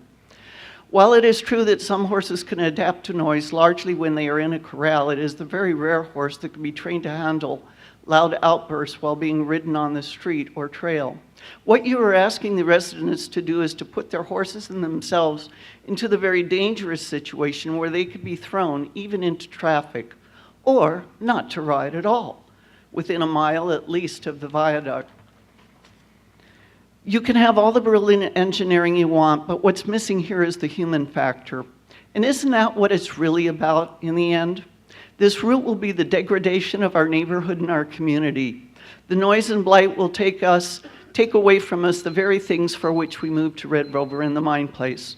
Know that your choice will be to destroy an established residential equestrian neighborhood. Thank you. Thank you, Ms. Trinity. Marlene Fawkes, followed by Russ Fawkes, followed by Chris Darga. Good morning. Good morning. My name is Marlene Fawkes, and I'm a resident of Acton. I'd also like to convey my concerns with the noise level of the high-speed rail and its impact on the rural community of Acton with 3 schools, numerous outdoor animals, and many retired seniors. The Federal Railroad Administration's 10 to 15 dBA threshold for criteria for quiet rural areas is insupportable because in such areas it would be jarring if the noise level even increased by half. FRA's 10 to 15 dBA criteria for establishing significant noise impacts on quiet areas is also insupportable because it is significantly higher than what has been adopted by CEQA reviews conducted by other state agencies. For instance, the California Public Utilities Commission adopted a 5 dBA as the appropriate threshold criteria for establishing whether a project would significantly increase 24-hour averaged ambient noise levels within the rural community of Acton.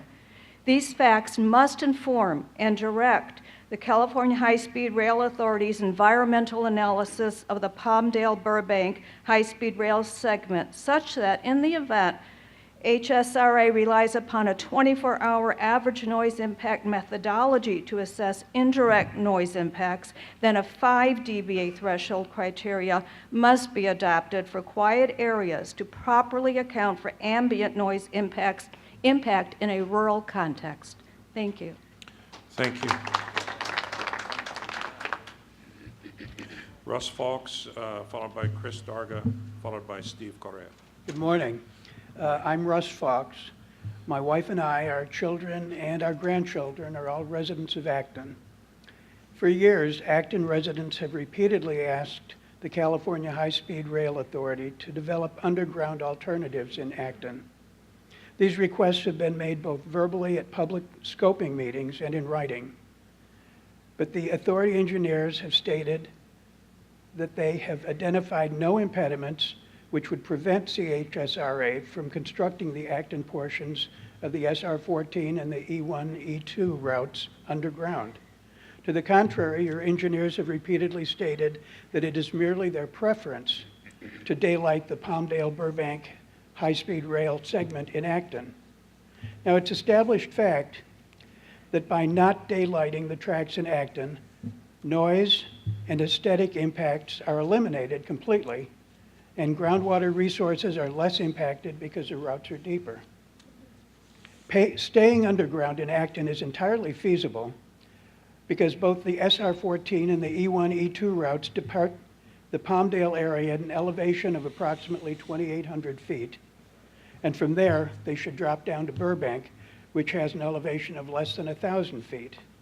However, and for reasons that remain entirely unclear, CAHSRA engineers have only considered routes that go up in elevation from Palmdale to punch through in Acton and wind through the community like a roller coaster before dropping back down to Burbank. And the engineers have never identified a single reason for this configuration other than it's their preference. CEQA demands that the California High-Speed Rail Authority develop a reasonable range of, and I'm quoting, a reasonable range of potentially feasible alternatives that will foster informed decision-making and public participation, and must publicly disclose its reasoning for selecting those alternatives. That's CEQA guidelines 15126.6a. The California High-Speed Rail Authority has abjectly failed in this regard because it's never explained its continuing refusal to consider below-ground routes in Acton. Mr. Fawkes, can I ask you to conclude so we can let other citizens speak? Sure. The California High-Speed Rail Authority's continuing disregard for feasible underground alternatives in Acton that would eliminate all noise, aesthetic, animal, and biological resource impacts and significantly reduce groundwater and well impacts is an outrageous violation of CEQA and therefore entirely unacceptable. Thank you, sir. Chris Darga, followed by Steve Correa, followed by Cindy Sauer. Hello, my name is Christopher Darga. I'm a resident of Acton, along with my wife, and I feel compelled that I have to share my concerns regarding the high-speed rail routes proposed through Acton. First of all, I see absolutely no benefit for residents of Acton, Agua Dulce, Santa Clarita, San Fernando, all of the communities in between Palmdale and Burbank. The SR14 route for the high-speed rail will create significant aesthetic impacts because it will tower over the freeways and highways and dominate viewsheds from Shannon Valley and Acton Valley. Similarly, the E1 and E2 routes will create significant aesthetic impacts because it will invoke an enormous earthen berm and will tower over Aliso Canyon, thereby obliterating views of the Aliso-Araste special interest area from Soledad Canyon all the way to Crown Valley Road in central Acton. It is essential that the California High-Speed Rail Authority properly affirm that both the SR14 and the E1, E2 alignments will substantially degrade Acton's existing visual character and cause significant adverse aesthetic impacts that can only be mitigated by placing these routes underground through Acton and Agua Dulce. Thank you, sir. Steve Correa, then Cindy Sauer, and then Susan Lustig. Good morning, members of the board. My name is Steve Correa. I come from the neighborhood of Sun Valley, which is affected, and I have concerns about the Palmdale to Burbank project section with regards to the community involvement in these sections. It's too early for the staff to be making this recommendation because the communities have not endorsed the suggestion of selecting a proposed alternative. In the resolution 18-19, it says, the authority has briefed the regulatory agencies and conducted stakeholder working groups and open houses in Palmdale, Acton, Sun Valley, and Pacoima to seek input, which was carefully considered. It should also say, whereas the neighborhoods affected have rejected the proposed alternative. We have letters from our representatives, including Senator Bob Hertzberg. He said, after careful deliberation and listening to the concerns raised by my constituents in the San Fernando Valley, I write to express my opposition to the construction of any at or above grade route regarding the Palmdale to Burbank project section of the high-speed rail. I've had many conversations with concerned residents, and I appreciate the responsiveness to the critical community feedback you and the High-Speed Rail Authority have demonstrated. However, as you and I have discussed repeatedly, including as far back as April 2015, the impact that at or above grade operations would have on the San Fernando Valley communities I proudly represent is unacceptable to my constituents. We have, that was a letter to Dan Richards. We have a letter from Assemblymember Luz Rivas saying to Mr. Brian Kelly, the Chief Executive Officer, saying, Mr. Correa, can I just suggest, those letters are before us, and since there's a limited time, we will accept that those are letters from your representatives. I just wanted to give you an opportunity to express your particular views. My views agree with the representatives' views. They say that at recent informational high-speed rail meetings, basic questions were asked about potential impacts, and we're told that the first step is identifying a preferred route. For these residents, understanding the impacts to their community should be the first step. I'm very concerned that adopting a preferred route prior to identifying funding for these existing HSR constructions, I strongly urge you to delay adopting any preferred route until the concerns identified above have been resolved. Thank you. Thank you, Mr. Correa. Cindy Sauer, followed by Susan Lustig, and then Jean Laird. Hello. Good morning. Hello, California High-Speed Rail Board. I'm Cindy Sauer.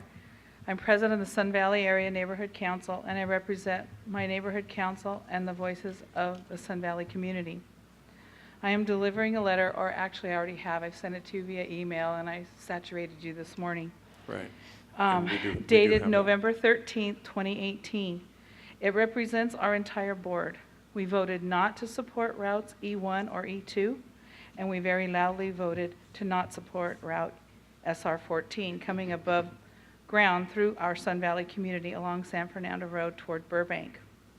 With this letter, you will find supporting letters from our elected officials.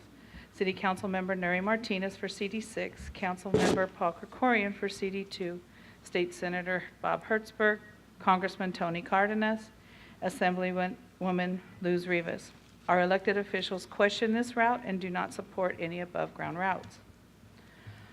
Along with this, our neighborhood council voted to approve submitting a community impact statement to support Council Resolution 18002, Council File 18-0002-S124, filed October 9th, 2018, that was presented by our very own Councilwoman Nuri Martinez. The resolution was against SR 14 as it came through the above-ground routes through Sun Valley. Please accept this documentation so that it becomes part of the record today.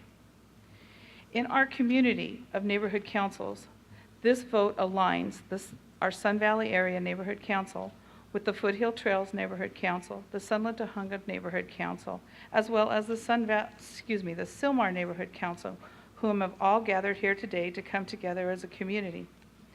The Sun Valley Area Neighborhood Council does not support any of your routes and object to your project. It is unfounded, too expensive, and far too disruptive to our communities.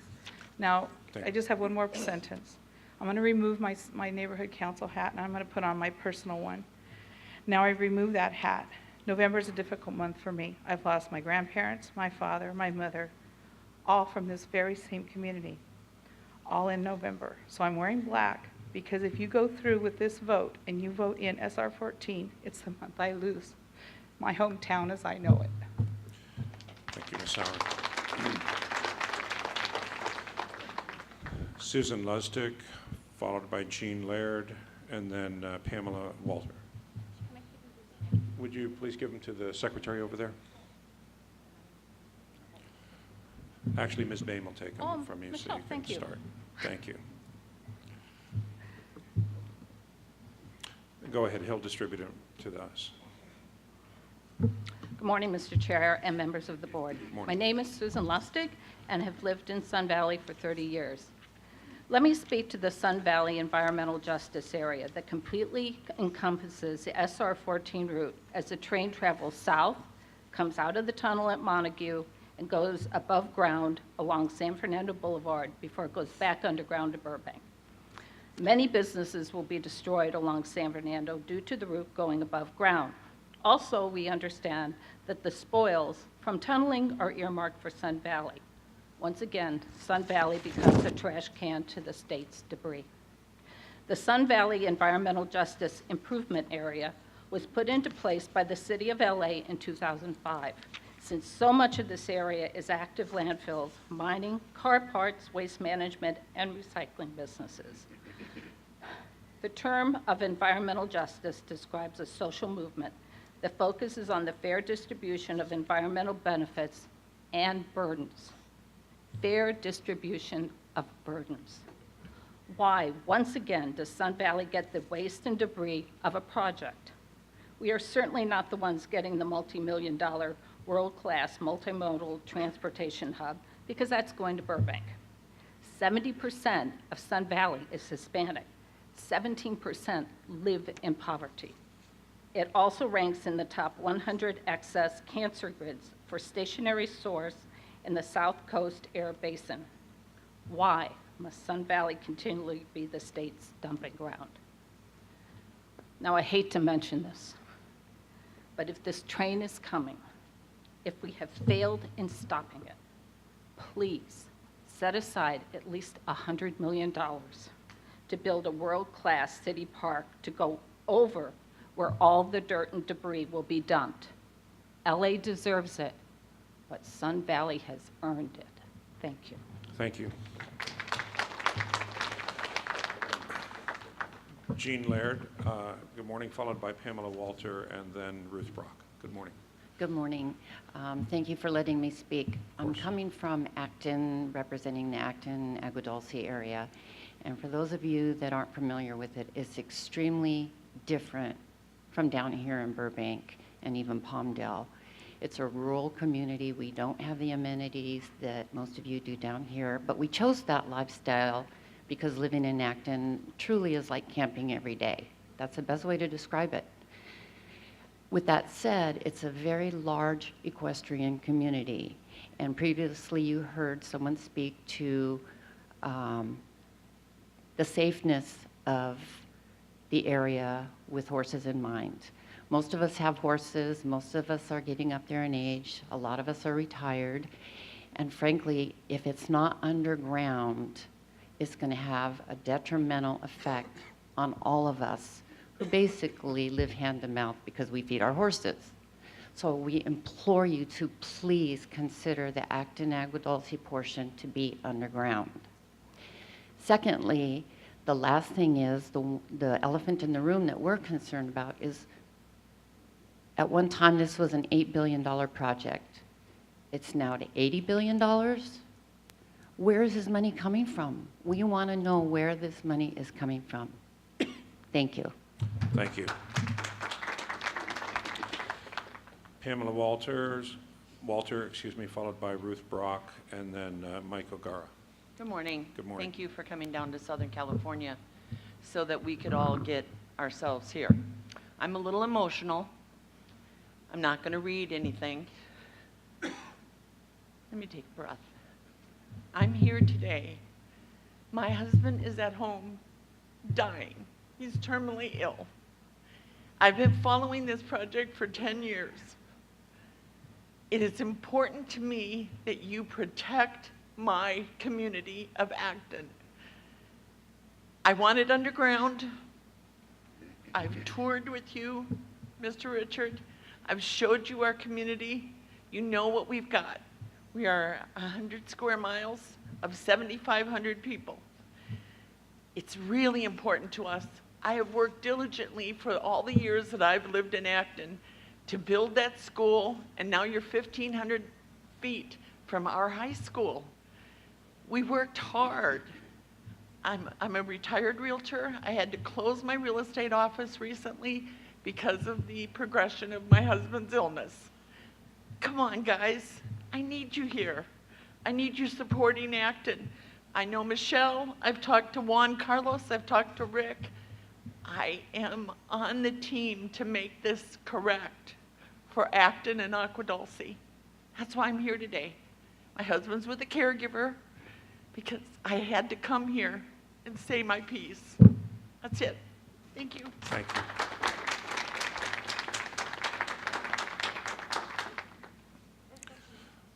Ruth Brock, followed by Michael O'Gara, and then Renee Renfro. Thank you. My name is Ruth Brock, and I've lived in Acton for 26 years.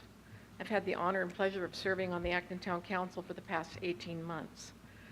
The council responds to all local, county, and state issues on behalf of our residents of Acton. Our response is shaped by the guidelines adopted in the Antelope Valley Town and Country Area Plan and the Acton Community Standards. The AV Area Plan and the Acton Community Standards both state that our community's goal is to carefully plan development that will sustain Acton's rural profile. Our residents look to us to help protect their country lifestyle. Many of our Acton Town Council members and local residents are here today in an effort to do just that. The proposed high-speed rail staff recommended route SR 14 will be a huge detriment to our town in so many ways and a threat to the rural lifestyle we all treasure. The proximity of the proposed above-ground route to our local high school is frightening. In addition to possible safety concerns, the noise it will create will be a distraction not only to our students, but also the surrounding homes anywhere near this above-ground track. As the train enters and exits the tunnel that goes underground in the Red Rover mine area, there will also be audible disturbance to surrounding residents. Aesthetically, it will go against every plan in place for Acton. The SR 14 route takes the train right under my home that I have lived in for 26 years. In my opinion, there is no route that has been proposed that wouldn't cause great harm to the town of Acton. But if the train must come, we are pleading with you that it be a 100% underground as it passes through our community. Thank you very, very much. Thank you. Mike O'Gara, then Renee Renfro, and then Janet Gibson. My name's Mike O'Gara. I've been a resident of Sun Valley for 45 years. Where are the community benefits in this project for Sun Valley? Where are there? There's none. A long time ago, I asked for a light maintenance facility to be built in Sun Valley at Brantford and San Fernando Road. This would provide permanent jobs for residents of Pacoima, Arleta, and Sun Valley. These are three of the most underserved communities along the high-speed route. What did we get? We're going to get a noisy train dividing our residents every 6 minutes. We got nothing. We're going to get a construction site along a busy road in Sun Valley that's going to disrupt our businesses and put a lot of those businesses out of business. They're going to go bankrupt. When you start building those train crossings in our neighborhood, you're going to separate the businesses from the people, their customers. They're going to lay off their people when they get hurt money-wise. The people are not going to be able to pay their rent. A lot of them are poverty. They work 2 jobs to make ends meet, and they're going to wind up homeless. We already have a huge homeless problem in Sun Valley. So once again, where's the community benefit for us? Put this train underground and stop all this nonsense. Please, thanks. Thank you, sir. Renee Renfro, then Janet Gibson, then Josh Hertz. Ms. Renfro. Hi. I'm a longtime resident of Acton since 1977. The SR 14 route would cut through a mountain gap on the west side of Acton. At this location, the tracks will be 160 feet above the entrance of Red River Mine Road. The E1 and E2 routes involve a viaduct that cuts across a mountain gap adjacent to the San Gabriel Mountain National Monument boundary, where the tracks will be elevated approximately 100 feet above Aleso Canyon Road.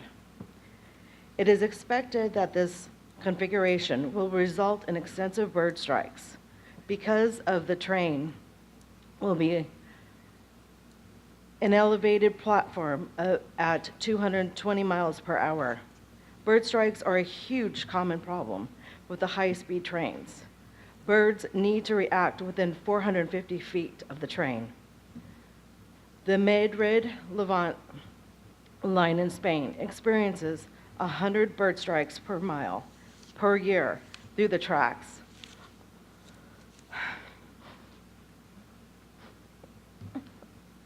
On this line, and generally not elevated, and the train speed is restricted to the approximately 180 miles per hour. The red-tailed hawk is who I'm worried about, because this is where I grew up. And Ms. Renfro, just take a second. Okay. It's okay. if you knew what it was like growing up, you would understand how beautiful and how environmental and how wildlife just runs through. And you grasp on that. And we grew as a community. But this will ruin everything that we have fought so hard for, to stay as a community, to stay as close community as possible. With this train, it will ruin everything that we stand for. Not only the noise, but the animals we will see less of the hawks. We will see less of lots of birds because they'll be dead on the side of the trucks. And we need them as much as they need us. And you're killing wildlife. Thank you, Ms. Renfro. Janet Gibson, followed by Josh Hertz, followed by Charles Follett. Good morning. Good morning. Well, first, thank you for taking a moment to acknowledge the tragedies that are affecting our state. Be it Thousand Oaks, Paradise, Calabasas, Segura, we're in trouble. And I want to read you a very quick quote from Fortune magazine of September of this year. California's $442 million fire budget is already exhausted. It needs $234 million more to keep fighting the fires in California. This was as of September. How many super scoopers at a cost of $37 million could we buy with your $77 billion for a train that doesn't do anything to help California survive? $37 million for a super scooper.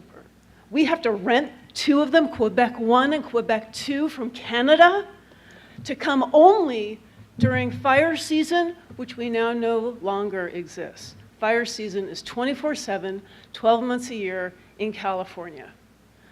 I want you to think about the people in Paradise who no longer have a city, because we don't have the ability to fight a fire in California the way that we should. We could build an entire facility centrally located with super scoopers, the ability to take retardant, water, whatever we need to put these fires out. They're not stopping. Our governor, who supports his legacy project, himself has said, we will continue to see these fires. But what are we doing to suppress them? Nothing. What are we doing to fight them? Nothing. Instead, we're sitting here talking to you, and I do respect what you're doing, but I don't respect why. I don't respect a legacy. I'm thinking about the people in Paradise who've lost their lives, who've lost their families, who've lost people that they've known their entire city. But who's next? Malibu was almost next. Calabasas was almost next. $77 billion goes a long way to fight fires. Thank you. Thank you, Ms. Gibson. Josh Hertz, Charles Follett, and then Janet Lehman. Good morning. Thank you for holding a meeting down here in Southern California. We appreciate it. I'm here representing the Atwater Village Neighborhood Council. We are a small sliver of the city of Los Angeles, but we're bordered on either side by the Los Angeles River and the rail right-of-way. So any changes to either draw a lot of attention from our community. Today, I would like to praise the efforts of the High-Speed Rail Authority, as our experience with dealing with your team has been overwhelmingly positive. Initially, we were presented with 5 construction options for grade separation, all of which would have required homes be purchased in order to complete. Obviously, as a neighborhood council, our primary concern is with our neighbors. So any option that would have led to our neighbors losing their homes was not something we were prepared to accept. Michelle, Melissa, Chelsea Dickerson, who's been our primary point of contact, and their engineering team held multiple outreach meetings with our neighborhood, some of which turned contentious, and to the surprise of many of our residents, they actually listened to our concerns. Within a few months, we were presented with a grade separation option that required no residential purchases, which is the option our Board of Governors has officially supported. While we are aware there will be more issues that arise if this project moves forward, we are very confident that our concerns will be addressed in a way that is beneficial to the health of both our neighborhood and this project. We greatly appreciate that the Burbank to LA team has operated with honesty and integrity when it comes to our neighborhood, and we look forward to future cooperation as this project moves forward into its next phase. Thank you. Thank you, sir. Charles Follett, followed by Janet Lehman, followed by Jacqueline Ayer.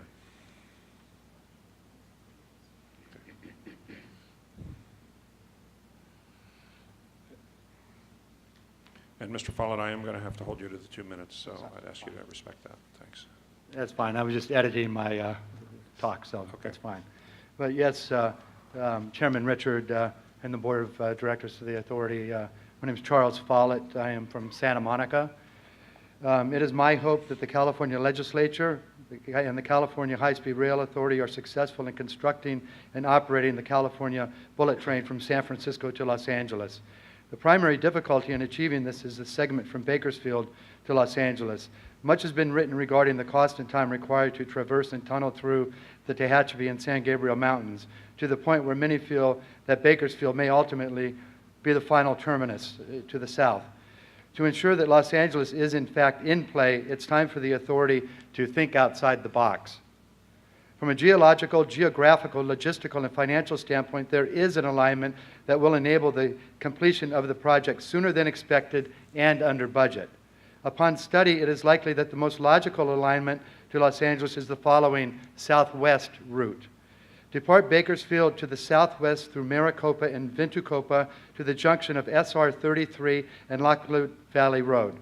From here, tunnel under the Los Padres National Forest all the way to the SR 33 freeway between Ojai and Ventura at Casitas Springs. Parallel the freeway into Ventura, then head south along the established right-of-way all the way to Los Angeles Union Station. With lower elevation gain to deal with in the Tehachapi route, the tunnel and tracks under the Los Padres will have decreased percent grade at 2.5%, allowing for maximum train speeds of 220 miles an hour. Because the train will travel under the forest, it will have no effect on the natural ecosystem above ground. The tunnels can be bored under a direct line of canyons running north to south, not under ridges and summits. This means shallower tunnels that enable construction of escape routes at reasonable depth along its entirety. The biggest difference and advantage of this route is the geology.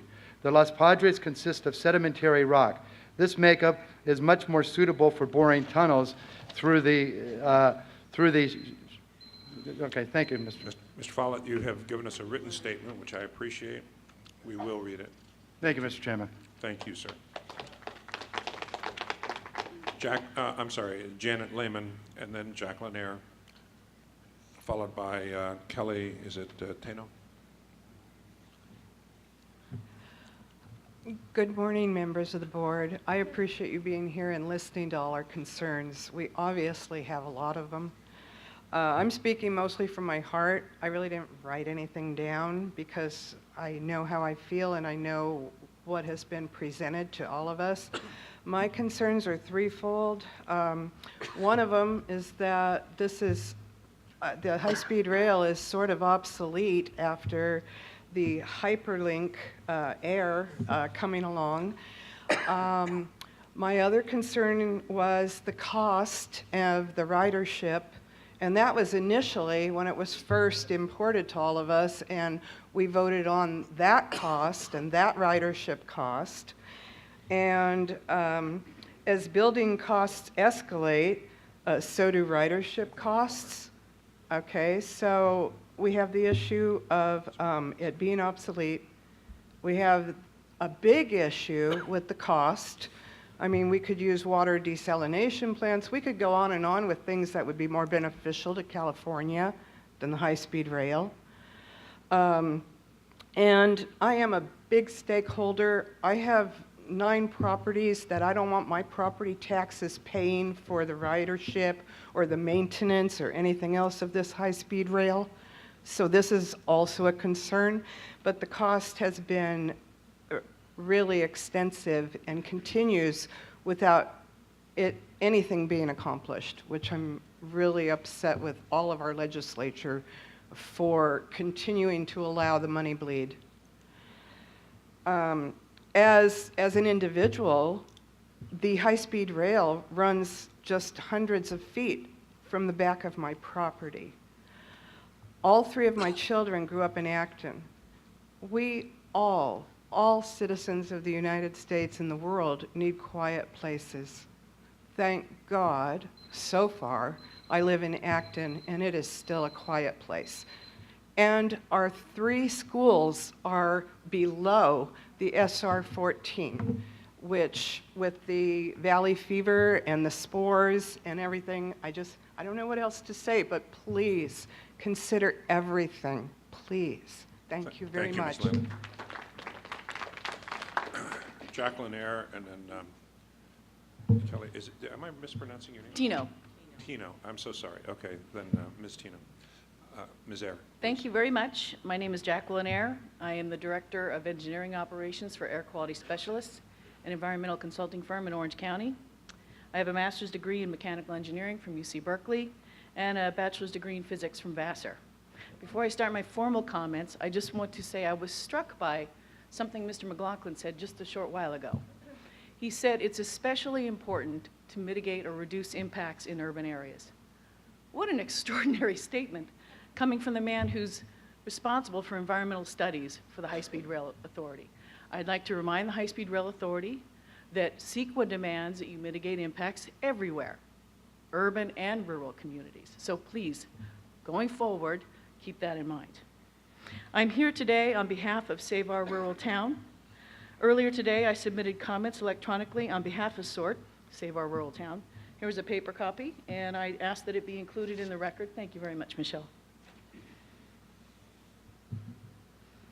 I asked it to be included in the administrative record, the NEPA record, and the CEQA record.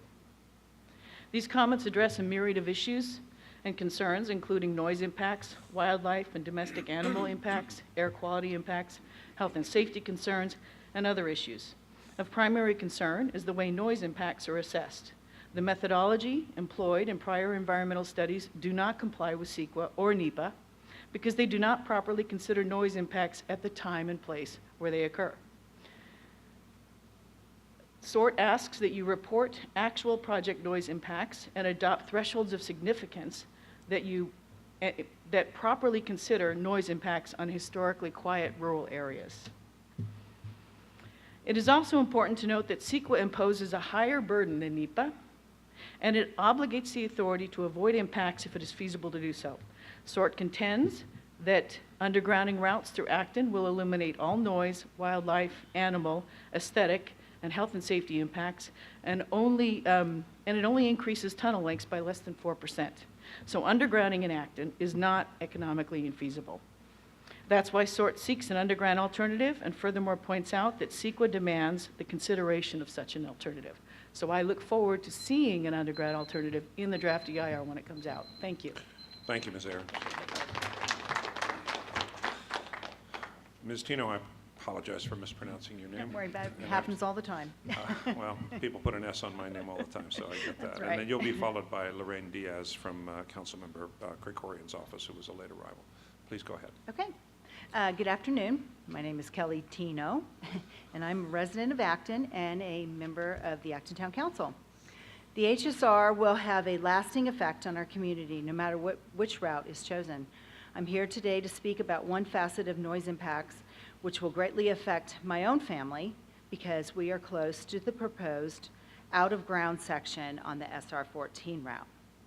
While there is no objection to the CAHSRA's use of 24-hour averaging methodology to assess and direct noise impacts, such as methodologies included in LDN relied upon by the FRA manual.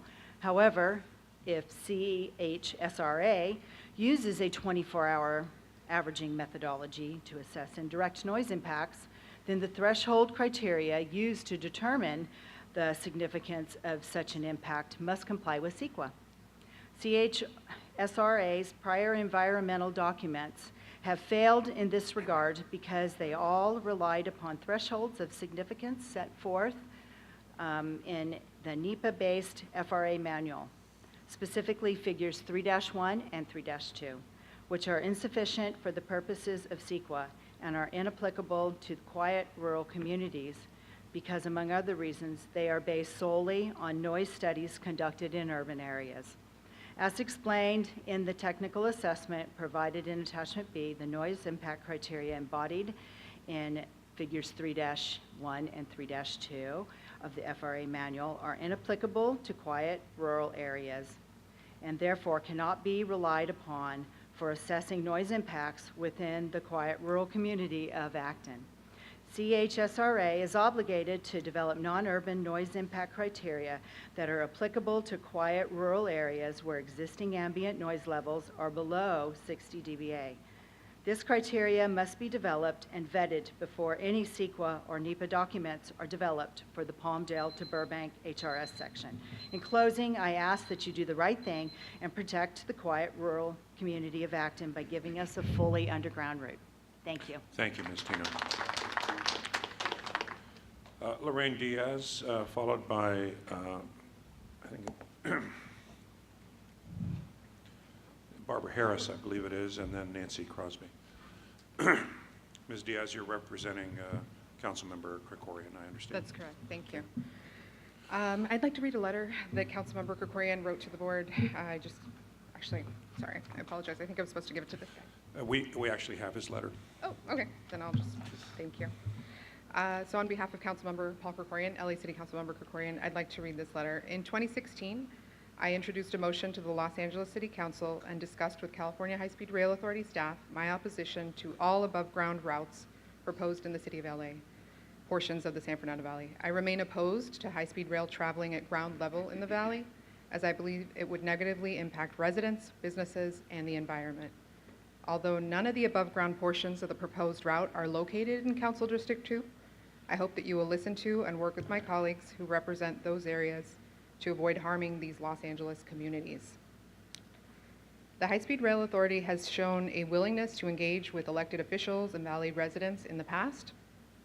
Proposing a completely subterranean tunneled route in my district that will avoid all above-ground construction, leaving residential neighborhoods in my district untouched, and avoiding the Valley's environmentally sensitive sites demonstrated that the High-Speed Rail Authority can be responsive to the wishes of our communities, as did the agreement to keep the crossing at Arvilla Avenue, not too far from here, open in order to allow access to businesses along San Fernando Road.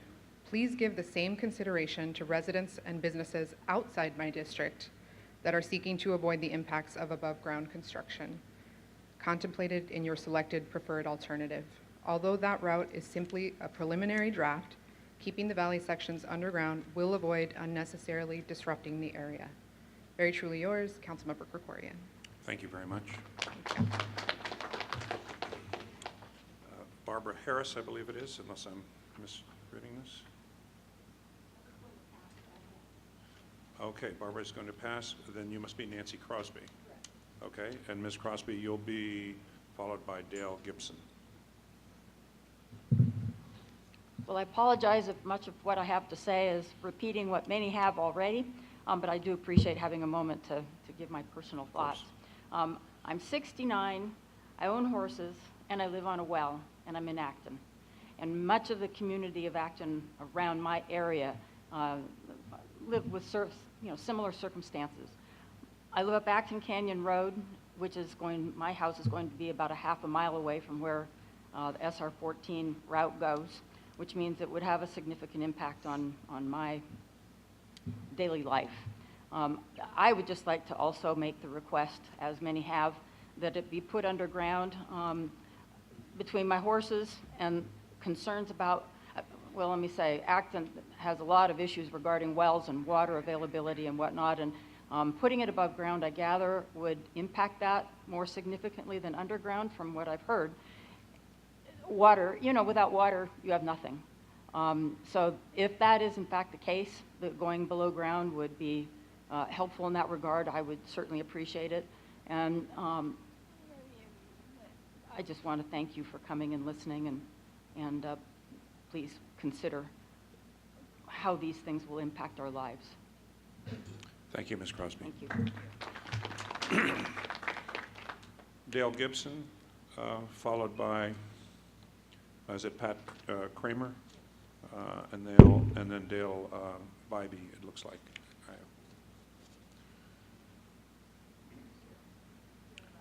Dale Gibson? Left, okay. Is it Pat Kramer? Yes, it is. Yes. Good morning. Thank you all for coming. My name's Pat Kramer. I'm a longtime resident of Sunland, Tahunga, and a community volunteer. I am also an environmentalist. I believe in preserving what environment we have. I moved to Sunland, Tahunga 23 years ago because it's the Angeles Forest. We have a community that is known for pure air due to the location by the San Gabriel Mountains. It is an area where we've traditionally had facilities for people with asthma and a long time ago tuberculosis. The air quality is very pure. Our section, if you go forward with this plan, is going to be affected by the boring through the mountains. The air quality will be affected. Regardless of what you heard in the presentation, I want to say that your speakers are very practiced and they speak very well, but do they speak the truth? I've seen a lot of avoidance. For one thing, in their public outreach presentation in September or October at the Angeles Golf Club, I asked a question.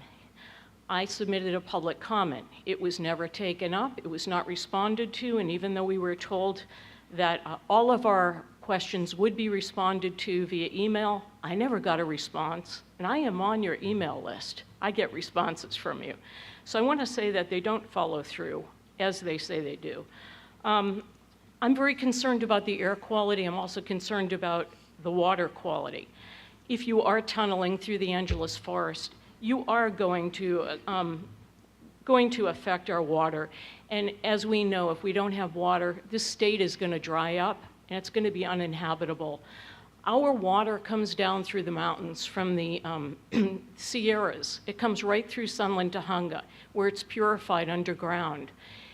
If you are boring through the mountains, you're going to cross those waters, and we're not going to be able to count on pure water and drinkable water. So I want you to just think about the comments you heard from our state and city representatives who have all stated opposition. They represent us. I'm asking you to not approve this plan today. Thank you. Dale, is it Bybee? Yes. Followed by Gary, it looks like, I guess, and then Catherine Paul. Good afternoon. Good afternoon, sir. I live up Red Rover. Red Rover is 2.5 miles long. The project for the high-speed rail is at the entrance. It serves as the only ingress and egress to that property. Recent fires show the importance and the dangers of single entrance and ingress and egress. 80% of the breeze throughout the year travels up that canyon, and Red Rover Mine Road name is derived from the mine that is still in existence.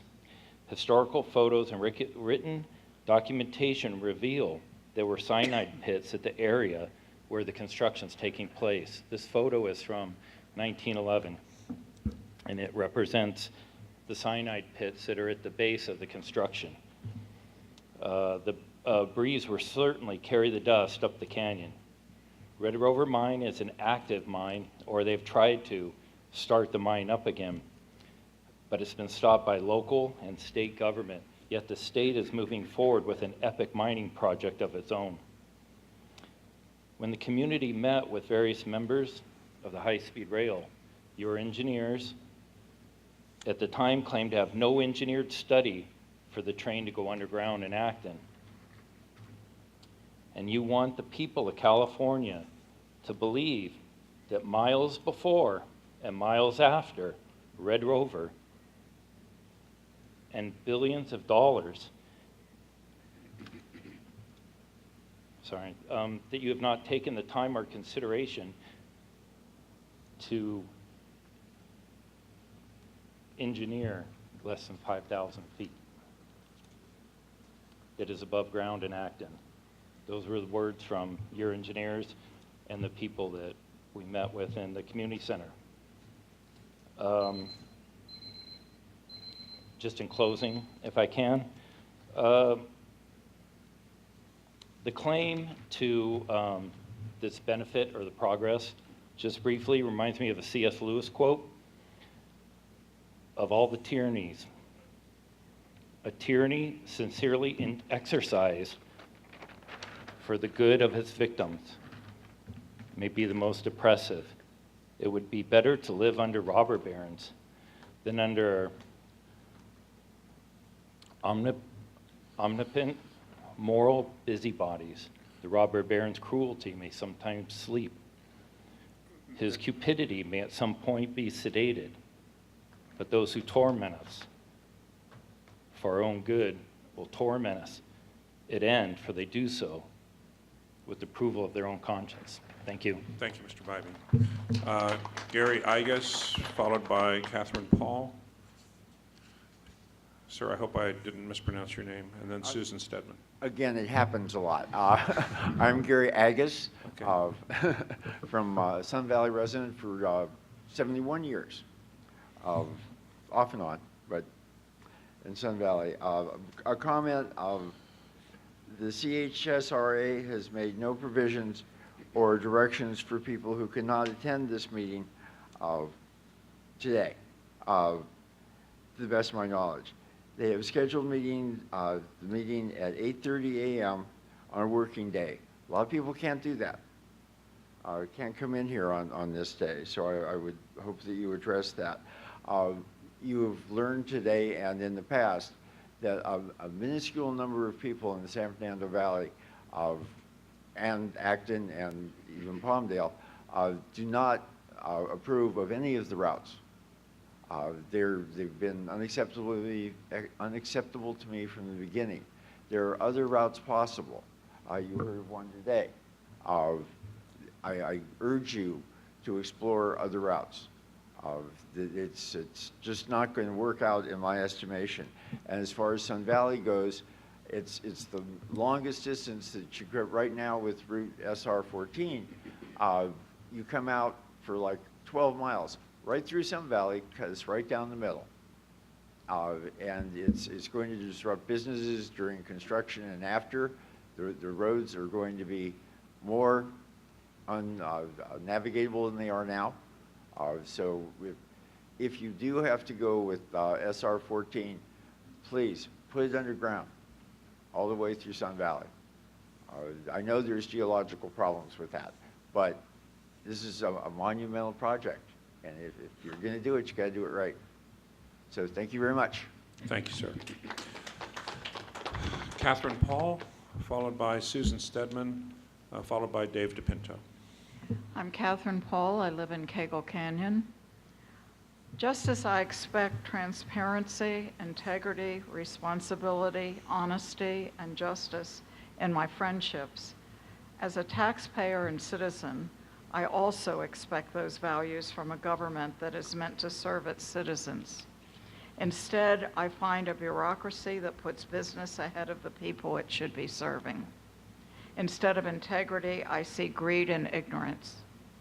Instead of transparency, I see a lack of environmental justice necessary for people who may be most affected by this project and who should be informed in clear language about impacts that cannot or will not be mitigated.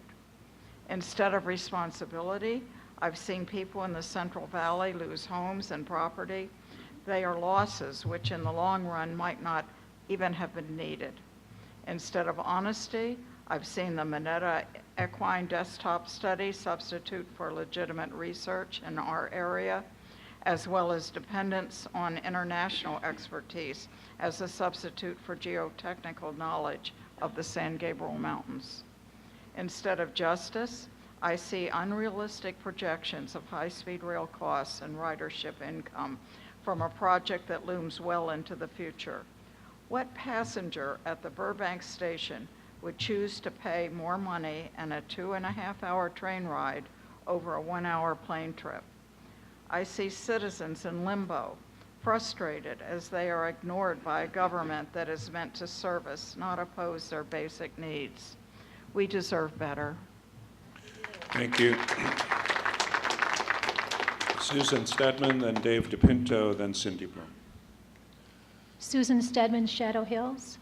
Until the revised E2 route was announced, my retirement home was an eminent domain target. We were devastated as we feared we would lose everything we had worked so hard to attain. I fully empathize with those businesses and communities who are now living in the crosshairs of the preferred alternative. We don't feel any homeowner or business ought to be threatened by or displaced by this project. We view this as a regional project. The impacts of any of the proposed routes go far beyond the immediate location of the tracks, trains, and wires. The entire northeast San Fernando Valley is impacted by each of the proposed routes if they come above ground in any way. I am speaking first so that another major issue is brought to the attention of the board, and that is how we've been treated as communities. Chairman Richard, you and your staff took a tour with us and actually visited my home and property to view the big Tahunga Wash. We've sent you and your staff hundreds of letters. We've encountered you and your staff at various board meetings.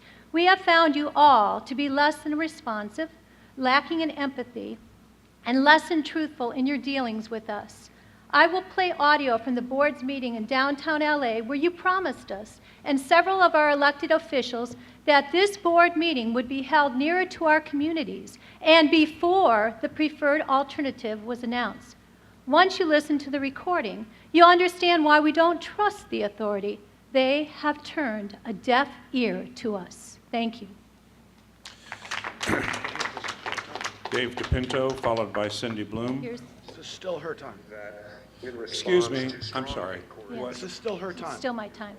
Supervisor Barger, as well as Councilwoman Rodriguez, I've committed that before we do have a decision, even a decision on an intermediate step like the selection of a preferred alignment path for further analysis, that meeting of this board would occur in your communities somewhere in the San Fernando Valley. Thank you, because I actually appreciate you playing that. Thank you. Mr. DePinto, go ahead. I believe that's exactly what we're doing. Mr. DePinto, followed by Cindy Bloom, followed by Jerry Summey. Because of that statement, we officially declare this meeting to be a fake meeting, Chairman Richard. This meeting is a disservice to the board and our communities. It's not the meeting we asked for. It's not the meeting you promised. Burbank is not the Northeast San Fernando Valley. This location is miles away from the 300,000 people who will be negatively impacted. This location, board members, and these routes and these communities are profoundly different than anywhere else you've been in the state of California, and you need to see them with your own eyes, and that's what we've been asking for years. This meeting limits public participation and creates a wrong impression for you as board members about the level of concern and opposition in our communities. This meeting prohibits thousands of residents. We're just community leaders representing them, but you're preventing thousands of residents from speaking to you directly.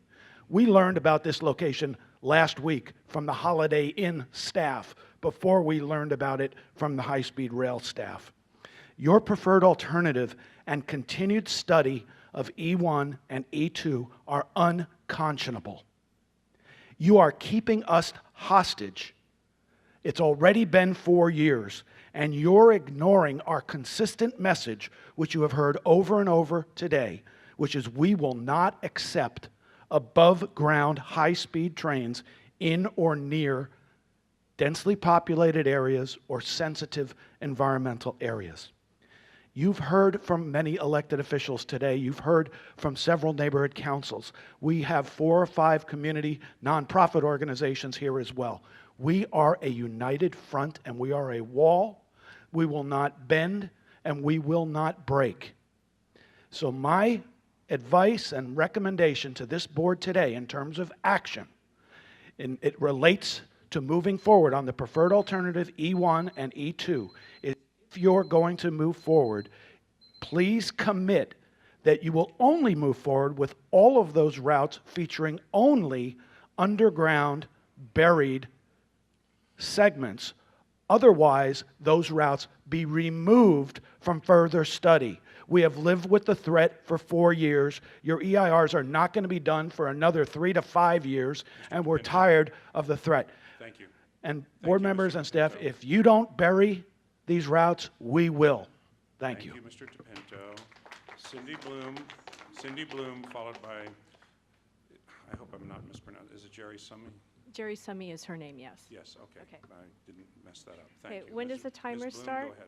Okay. Cindy Bloom, Shadow Hills. Prop 1A and the 2018 business plan are fake. Prop 1A was fake. Voters expected routes to follow freeway corridors. Voters were told the cost would be $45 billion and that the nonstop trip would be 2 hours and 40 minutes. The business plan is fake. And believe me, I know a fake business plan when I see one because I've written fake business plans. The LA Times just reported that the project will likely go over budget another $11 billion. The daily burn rate used to be $1 million a day. Now it will be $3 million a day. And just this morning, hot off the press, a stinging audit report was released. The funding sources are fake.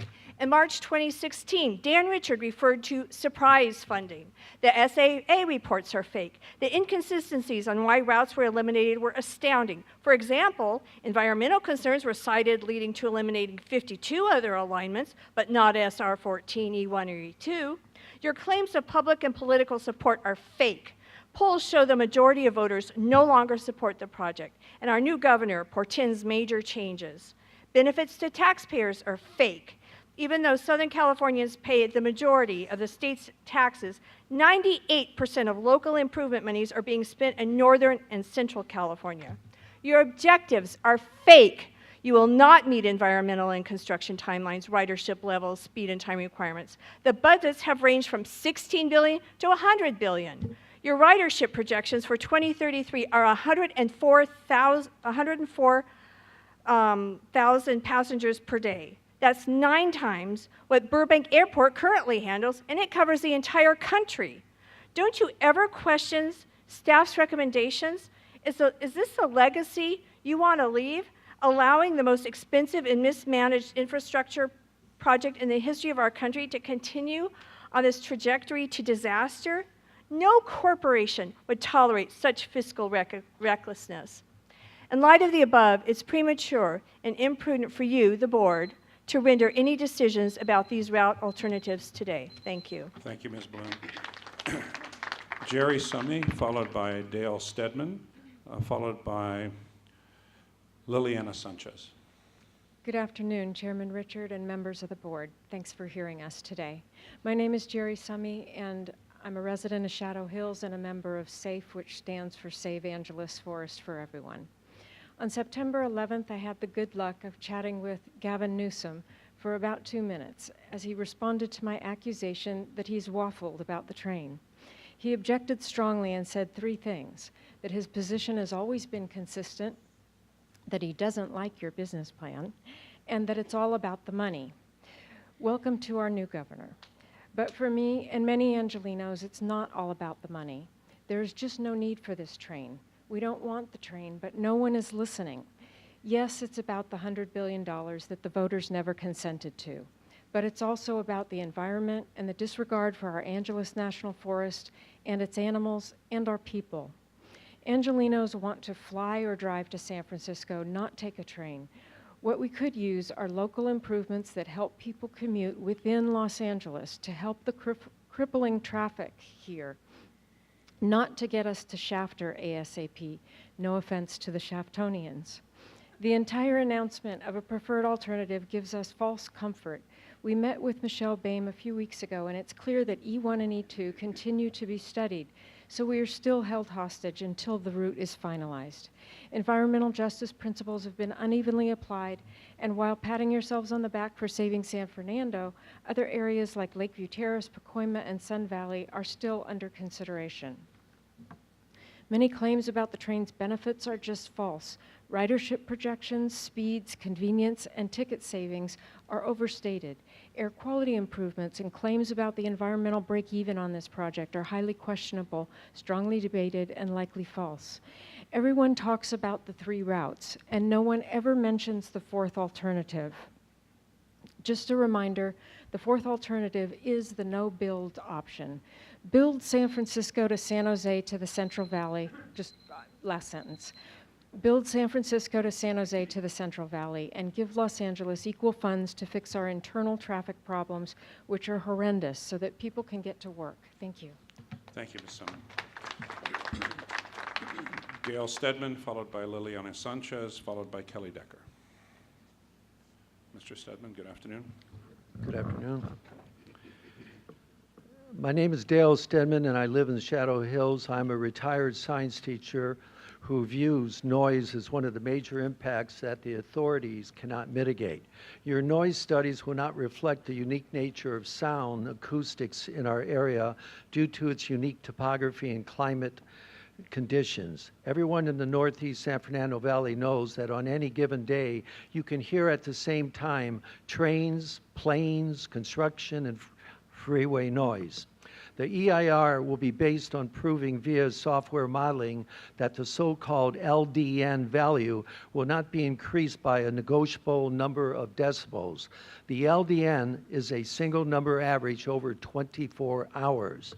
Since these trains are not a continuous noise source, it is easy to prove that the LDN value will be low and not dramatically increased. The LDN value will falsely show that there is little noise impact on our surrounding communities. This method of tabulating decibel levels insults our intelligence. It is the same method used at airports. Houses around airports have an LDN limit of 65 decibels, yet everyone is disturbed by airport noise since each departing flight approaches 100 decibels. The LDN approach is deeply flawed. It's even worse when one considers HSR. As a train exits the tunnels, it will produce a dramatic sonic boom like a military jet breaking the sound barrier. Some progress has been made with European HSR projects in mitigating this boom, but it's still there and terrifying to residents. We are convinced the authority cannot mitigate the regional noise impacts resulting from above-ground train operations. Any above-ground route is fatally flawed from a noise standpoint due to our unique topography, climate conditions, and the densely populated Northeast San Fernando Valley. Lost my breath. Thank you. All right. Thank you, sir. Hello. Ms. Sanchez, Hi. good afternoon. Good And let me just say afternoon. you'll be followed by Kelly Decker and then Lynn Toby. Please go ahead. Okay. So I'm Liliana Sanchez from Sunland, Tahunga, and I want to say that the Northeast San Fernando Valley is currently and is too dense and too highly developed to withstand impacts of the largest infrastructure project in the United States. The Northeast San Fernando Valley is already overdeveloped with intensive infrastructure. Examples are Burbank and Whitman airports, dozens of old landfills and quarries, DWP power plant, existing Metrolink and Union Pacific train traffic, the freeways, 5, 210, 170, the 118 freeways, they already impact and divide our communities. The recent damages from the Station Creek fires and Latuna fires and currently the Woolsey fires that burned over 98,000 acres. With information that you gave us today from your staff recommendations, with information being made public about relationship between utility infrastructure, power lines, such fires, it's unacceptable to introduce electrified wires into the forest and through or above tracks in our communities. All of our communities with above ground suggestions, the character is going to be, there will be a huge impact, and our characters will be destroyed. So for those waiting for the DEIR, like the Sierra Club, as I understand it, you will not respect CEQA. As I understand it, the above ground and forest impacts cannot be mitigated. So what are you waiting for? This is no good. We don't want it. What we voted for is not what we're getting.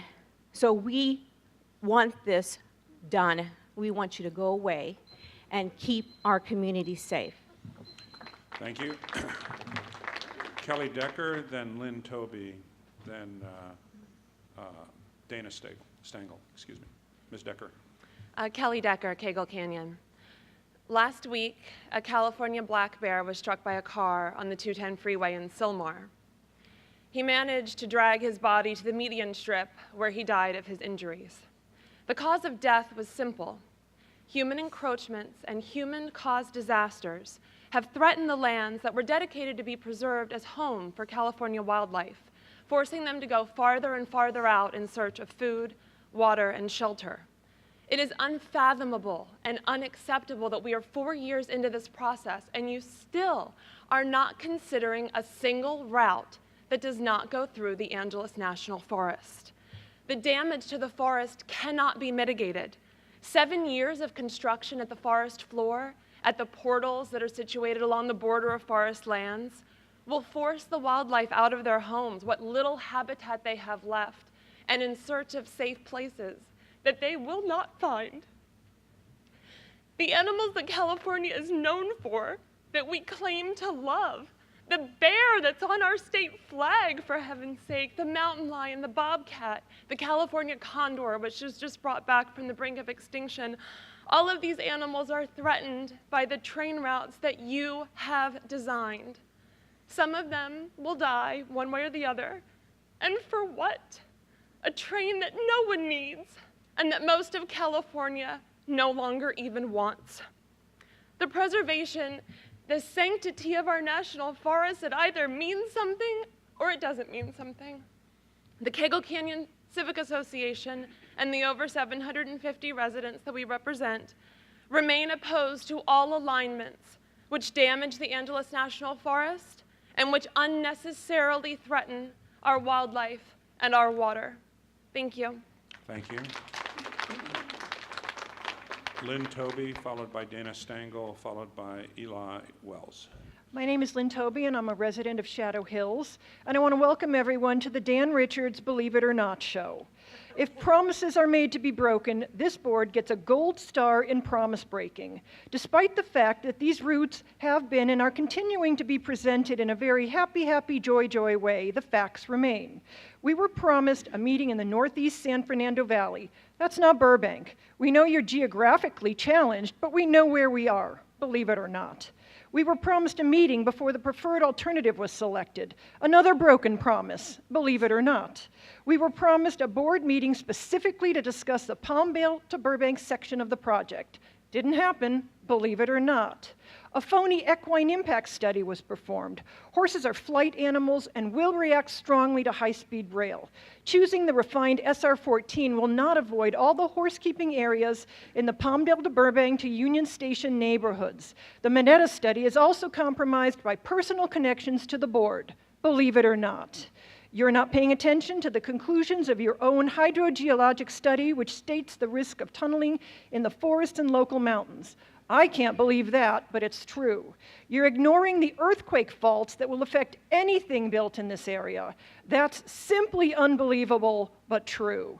At a recent meeting, we were told that the train would carry 20 million passengers a year. That's 54,795 trips per day, not adjusted for weekends. That's 3,044 trips per hour, assuming it runs 18 hours a day, or 254 people per trip if they run every 5 minutes. Now, if you adjust for weekends and high and low ridership times of the day, the trains will have to carry almost 1,000 passengers per trip to make the 20 million figure a reality. That's a pretty big promise, which I think is a pretty big lie. The numbers just don't add up, but you're used to that by now, believe it or not. Sun Valley and Pacoima are already cities full of industrial businesses which generate toxic waste and noise pollution. Where's the environmental and social justice for these residents? And since you're all paid by the state and federal funds, you work for us, not the other way around, and it's time for you to start keeping your promises, believe it or not. Thank you. Dana Stengel, followed by Eli Wells, followed by Charlie Bradley. Hi. So you started off this meeting asking us to be respectful of you guys, and I appreciate that. But watching snickering and gesturing behind is hard to watch, I have to say. Well, I'm not aware of any of that. You are not. I am the president of the Sunland Tahunga Neighborhood Council. We represent about 55 to 60,000 people.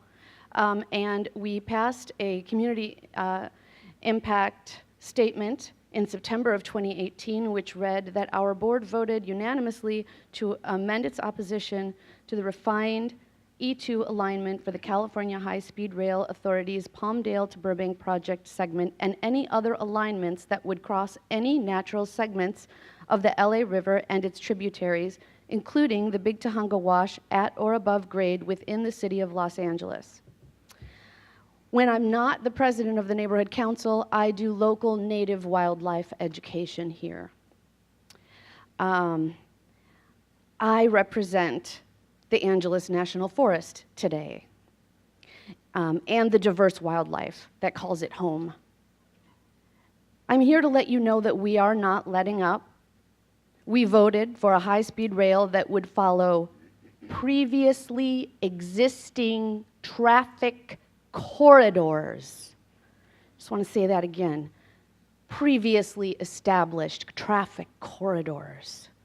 We did not vote for a high-speed train to come barreling through our last bit of open space in the area.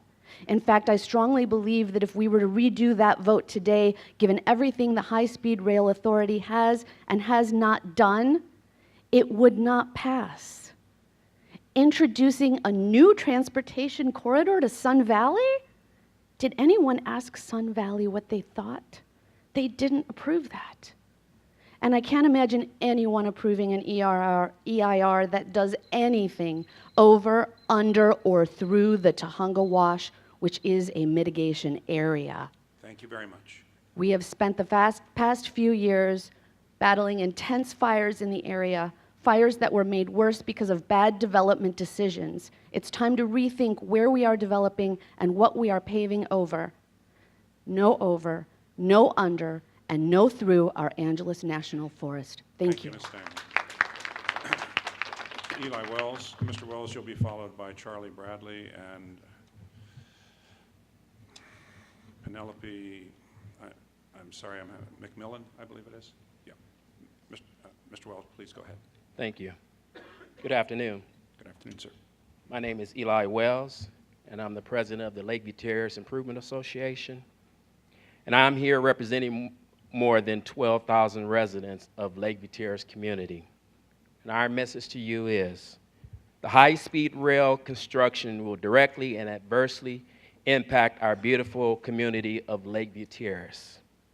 So we say emphatically, no to the rail. We have the beautiful view, the horse trails, Hanson Dam, the Discovery Cube, the beautiful hills, the golf course.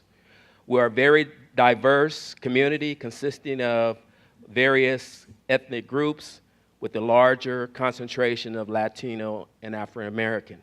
We're proud of our diversity and are united firmly against all alternative routes for the high-speed rail. The proposed routes would create visual blight by having elevated train tracks visible to the community and create environmental pollution and noise pollution detrimental to our residents, our schools, our businesses, our churches, and our residents. And by boring the underground railways, both above ground and below ground are not welcome here in our community. The above ground being Lakeview Terrace, Tahunga Wash, the below ground being Pacoima, Sylmar, and so with the SR4 as the preferred alternative, the high-speed rail authority is violating environmental justice principles by not removing E2 route from further consideration. And it also violates the same principles with the SR14 as the preferred alternative route. The environmental justice approved by Jeff Morales, Chief Executive Officer, as I read it, was adopted to, quote, mitigate disproportionate adverse impacts, particularly on minority and low-income populations. So we just ask, we believe there are significant adverse impacts on our community, and with a large percentage of minorities, we would ask that you would hear our voice. Please consider other routes and other options. Thank you. Thank you, Mr. Wells. Charlie Bradley, and then Penelope McMillan, followed by Thomas Dorsey. Good afternoon, sir. Good morning, or afternoon now, yeah. My name is Charlie Bradley, and I am the first vice president for the Sunland Tahunga Neighborhood Council. This is an elected position, so I am here today to do that which I was elected, and that is to advocate for the people. The biggest disappointment in some elected officials and entities like yours is the blatant disregard for the will of the people. So I implore you to take heed to all of the opposition that you've faced for the entirety of this process. Aside from the fact that it is absurd that we would invest tens of billions of dollars to connect two cities that's an hour apart, but any proposal that sends high-speed rail above, through, or beneath the Angeles National Forest should not even be a consideration. So there's a motto for those in opposition to this whole debacle that says, don't railroad us. So if you insist upon ignoring the will of the people, then that is exactly what you'll be doing. It is unfathomable to think that any consideration for a project like this would go through the communities of Beverly Hills or Brentwood or Hollywood or Malibu or Santa Monica. And I'm here today to tell you that we're going to fight you every day to keep it out of our community too. You're not going to railroad us. Thank you, sir. Penelope McMillan, followed by Thomas Dorsey, followed by, is it Mark Wiltshire? I'm sorry. Yes. Did I get Ms. McMillan right? Is that yes, right? Yes, thank you.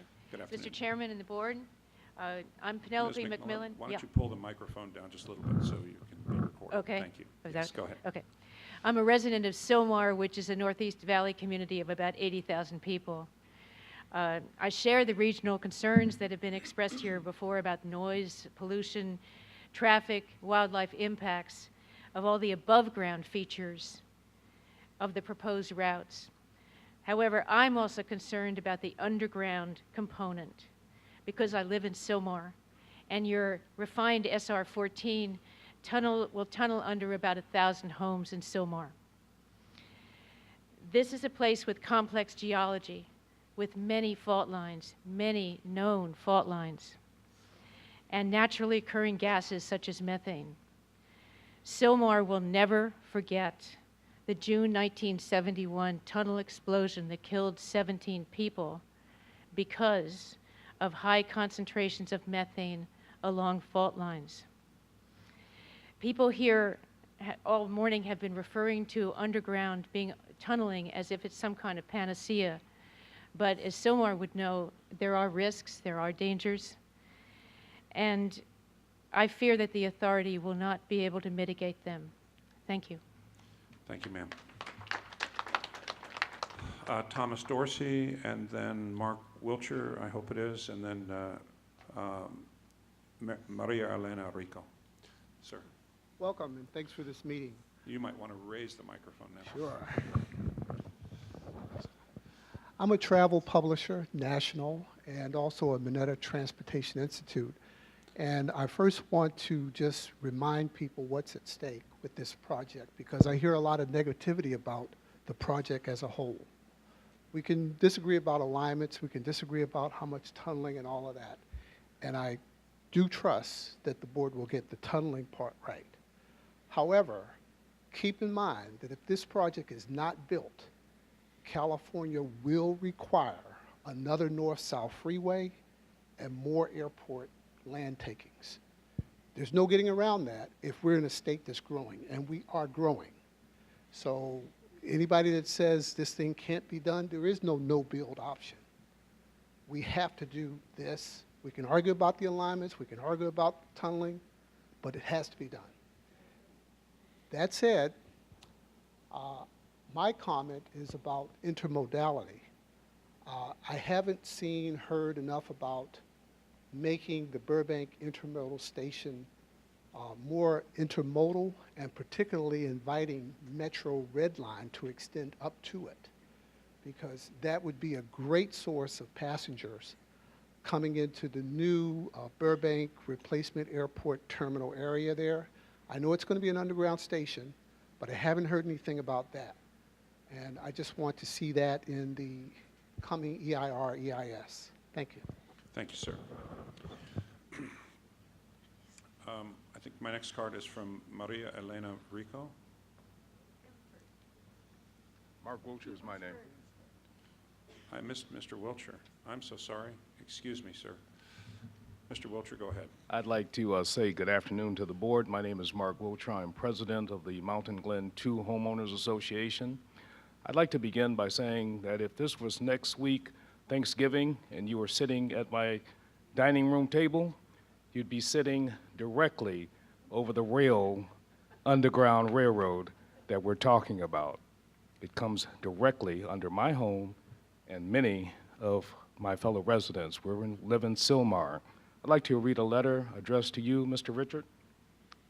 On behalf of the 317 homeowners of the Mountain Glen Homeowners Association, we are writing to express our deepest concern about the proposed SR 14 alignment route of the California high-speed rail. According to your latest map, it will be tunneled directly under our homes. We're at the 210 and the 118. We are concerned that the decision to tunnel underneath our community, as opposed to running the train at or above ground, will not eliminate the adverse impacts such a project will have on our homeowners. Decreased property values. I bought this home in the year 2000. It is my wife's dream home.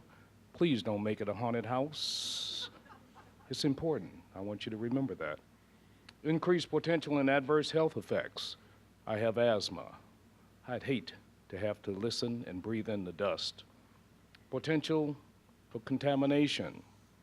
Negative impact on the quality from the dust. Vibrations. Again, if you were sitting at my dining room table, we would be like this, okay? Potential harm and years of construction. Not only count the venting that has to go on in order to build this project, is going to come up directly in my front yard, directly adjacent to the pool in the community. This cannot happen. And if any of you are concerned about the greatness of our state and our community, please step up, make the right decisions, and be accurate about what they are. For your experts, and I quote, lowest risk, least amount of spoil, national monuments, avoids cultural resources, foster and faster transportation, protecting resources, value engineering, whatever that is, railroads, talking to one another, and not one of your experts mentioned anything about us. Please, step up, make the right decisions. I appreciate your time. I'd like this letter added to your Yes, formal. we'll take that. Mr. Wiltshire, I apologize again for skipping over you before, but thank you for your comments, sir. Ms. Rico, followed by Rebecca Colfer, yes. Good afternoon. My name is Maria Elena Rico, and I too am a resident of the Mountain Glen 2 or Mountain Glen Terrace community of Sylmar. I urge you to reject the SR 14 Palmdale to Burbank tunneling through the San Gabriel Mountains. I am a longtime resident of the Mountain Glen Terrace community adjacent to the Pacoima Wash in Sylmar.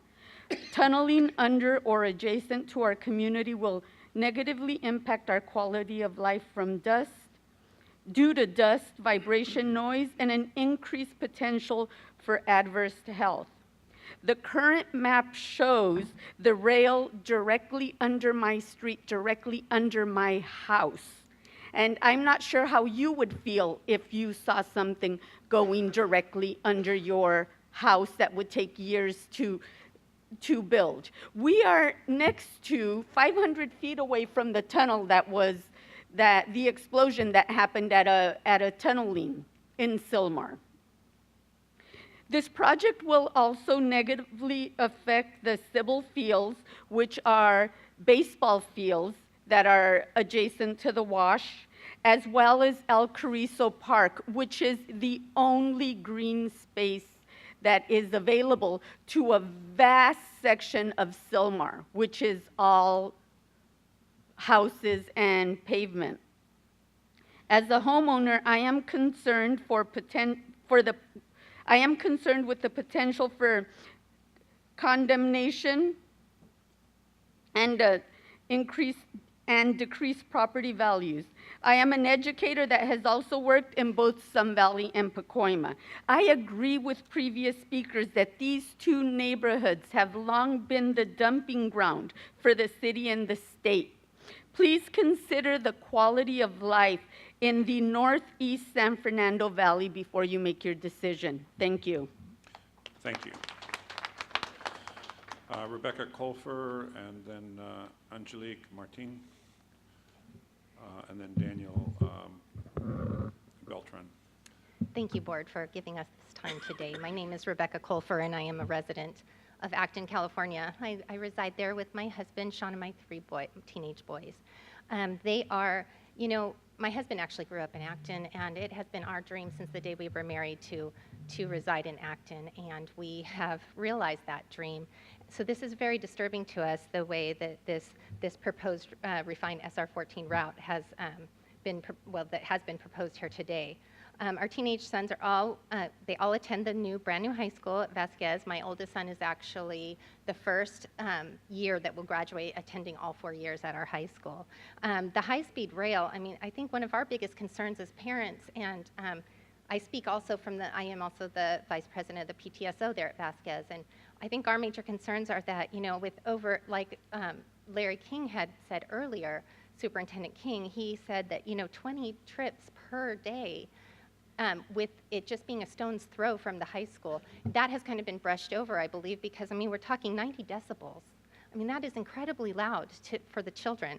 And that also, you know, a second point I'd like to point out is things something that has been addressed today a lot is the animals. You know, the effect on the animals. We are an agricultural community, and there are so many, there's so much wildlife, and also, you know, domesticated animals, large animals, horses, cows, I mean, you name it. There's also protected animals like the San Diego coast horned lizard and the California red-legged frog, just to name a few. Both the California High-Speed Rail Authority and FRA openly admit that there is virtually no data that properly assesses the noise and vibration impact of operating a train at 220 miles per hour in the vicinity of animals, wild or domestic. They also state clearly that the long-term effects of the high-speed rail operation on animals continues to be a matter of speculation, and whether some known responses represent a threat to survival of these animals. We assert that the California High-Speed Rail is obligated to fill this enormous data gap in addressing the animal impacts before the draft environmental document is prepared for the Palmdale to Burbank high-speed rail segment, yet it has failed to do so. It needs to be vetted by experts before preparing the CEQA or NEPA documents for the Palmdale to Burbank segment. Thank you. Thank you, Ms. Colfer. Is it Angelique Martin? Yes. Is it Martin or Martin? Martin. Martin. Ms. Martin. Good Hello. afternoon. My name is Angelique Martin, and I am a homeowner in Acton of 3.5 years. We moved there. We have moved into our forever home from the city, and I am so sad that this train, first of all, is even planning on ruining California, but to ruin Acton. If you could stand on our back porch and look at our view, it is breathtaking to think that it's going to be ruined by a high-speed rail and go right past the high school that my children proudly go to. I am the president of the Vasquez High School PTSO, proudly serving this year as president, and I have fallen in love with this community and everyone around it. I'd hate to see the peacefulness that we have destroyed by this train going above ground. I would like to and need to submit into record that every aspect of the CAHSRA's prior analysis of noise and vibration impacts to wildlife and domesticated animals is entirely speculative because it is based solely on the FRA's interim screening value of 100 dBAs, which is in fact contraindicated by the very data that is purports to represent. that the CAHSRA has improperly implemented with the force and effect of an actual threshold of significant. CAHSRA is reminded that guessing whether that the HSR project represents a threat to generalized animal survival without data or analysis is not the standard that is set by either CEQA or NEPA. CAHSRA is obligated to fill the enormous data gap in addressing the animal impacts before a draft environmental document is prepared for the Palmdale to Burbank route. Please do not ruin my forever home that I have waited my entire life to move into. Thank you. Thank you, Ms. Martin. Daniel Beltran, followed by Dylan Lund, I believe it is, and then John Spenos. Hi, good afternoon. My name is Daniel Beltran, and I'm in Sylmar. I'm in Mountain Glen residence area, actually Mark's neighbor. And as I understand it, the tunnel is going to go under my property as well, and I don't think you can blame me for being here to oppose this concept. Before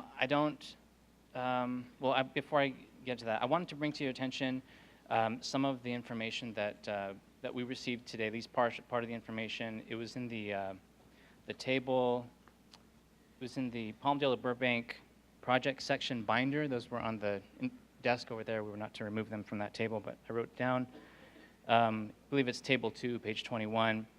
When it talks about the impacts, there was a graph of a donut shape broken into, half of a donut shape broken into 3 parts of least favorable, favorable, most favorable. The impact to the socioeconomics and communities, single-family residential displacements, SR 14, least favorable. Multi-family residential displacements, least favorable. Operational impacts, high to very high wildlife hazard zones, least favorable.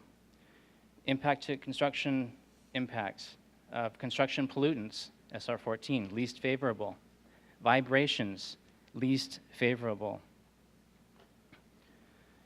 Impact to biological resources and wetlands, this is on page 22. Construction water usage, sorry, I skipped, this is public utilities. Construction water usage, least favorable.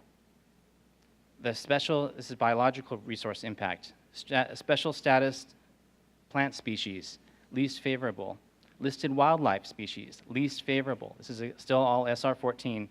Non-listed wildlife species habitat, least favorable. Non-wetland waste of U.S., least favorable. Riparian habitat, lakes and stream beds, least favorable. Paleontological sensitivity, least favorable. This is not looking good on the favorability status. I just wanted to say in closing, a lot of things, history is littered with stories of things that had to be done. Somebody said this had to be done. There are a lot of things that had to be done that we often look back on and say the cost was too high, and this is clearly one of them. And I don't think this is I'm sure there's more to what you bring to the table than better us than them, but I just want you to please consider the burden that we carry. Thank you. Thank you, Mr. Beltran. Dylan Lund, then John Spanos, then John Lane or Lowy, I'm sorry. Hi, yes, I'm Dylan Lundy. Mr. Lundy, I'm sorry. That's fine, happens all the time. Understood. I'm a 23-year resident of Acton, California, and a member of the Acton Town Council. And there's clearly a lot of issues, concerns, and problems associated with this project. I'm just going to bring up one issue specifically. It appears that CAHSRA has never considered the extent to which the construction will exacerbate existing valley fever concerns in Acton and the greater Antelope Valley, which are mapped and well-known valley fever hotspot areas. At a recent community meeting, an Acton resident described the devastating impact of the disease on his life, and it is both surprising and appalling that valley fever has never been given any consideration in the environmental documents prepared for HSR segments in the Central Valley, which is also a mapped and well-known valley fever hotspot area. While it is true that some percentage of individuals exposed to the disease experience few ill effects. Those who are less fortunate experience permanent debilitating health effects and often cannot afford treatment, which costs thousands of dollars per month. And the worst cases tend to occur in people with darker skin. The disease is contracted when particulate that carries valley fever spores is inhaled, and this can happen anytime spore-containing soil is disturbed via grading, farming, or any dirt-moving activity. Because the spores multiply rapidly in warm and moist topsoil, typical dust control measures such as watering down construction sites actually increase the incidence of valley fever. Therefore, such dust control measures must not be used in Acton or anywhere in the Antelope Valley. And Save Our Rural Town contends that CAHSRA must prepare a comprehensive valley fever mitigation plan specifically for the community of Acton that addresses all the excavation work that will be done to construct the 2 to 3 proposed tunnel entrances, the massively high dirt berms that will extend considerable distances out from each tunnel entrance, and all the excavation work that will be done to construct the tracks between the tunnel entrances. This is essential for the health and well-being of Acton residents and students. Thank you for your time. Thank you, Mr. Lundy. I'm going to come back to that comment afterwards. It's a very important issue. John Spanos, followed by, I think it's John, is it Lane or Lowy? Lowy. Okay, thank you, sir. Hello, Mr. Mr. Spanos, Chairman. good afternoon. Hello. I'm also one of the residents in the Mountain Glen 2 community that Mark Wiltshire represents as our homeowner association president. So I will skip some of the points that he already made that I also had noted to make here to save time. I do want to point out, though, that the two things that were pointed out in the presentations early in the morning, the first one was to avoid, and the second was to minimize the impact of residential communities. Well, they actually managed to maximize the impact to our community. So if they painted a target in our back, they hit it dead center. They really killed us with this SR14 alignment.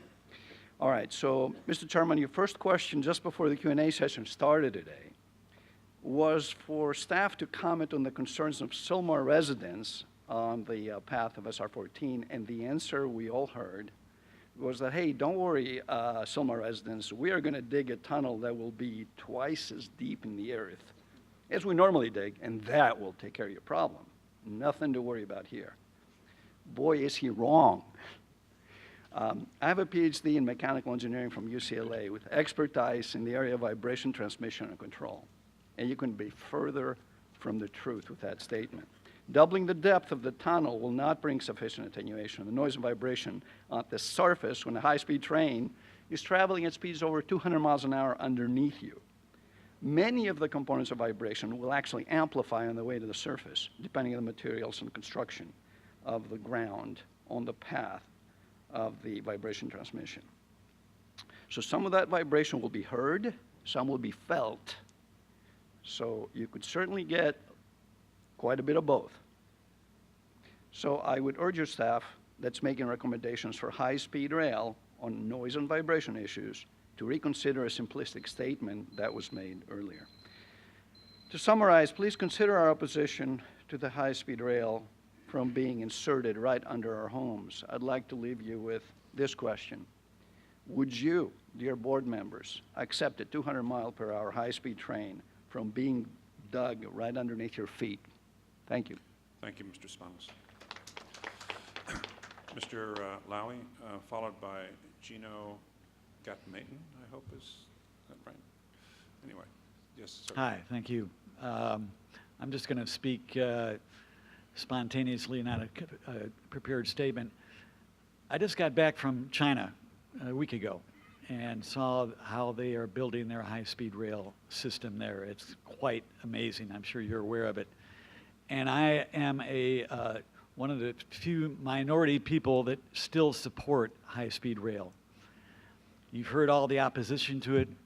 You've heard it in other places as well.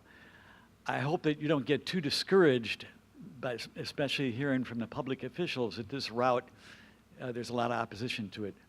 We need high-speed rail. We need high-speed rail from Los Angeles all the way across the state. So I know it's a very difficult project to get support for, but I just hope you guys don't give up. I do think that the route trying to go through Palmdale has never made any sense to me.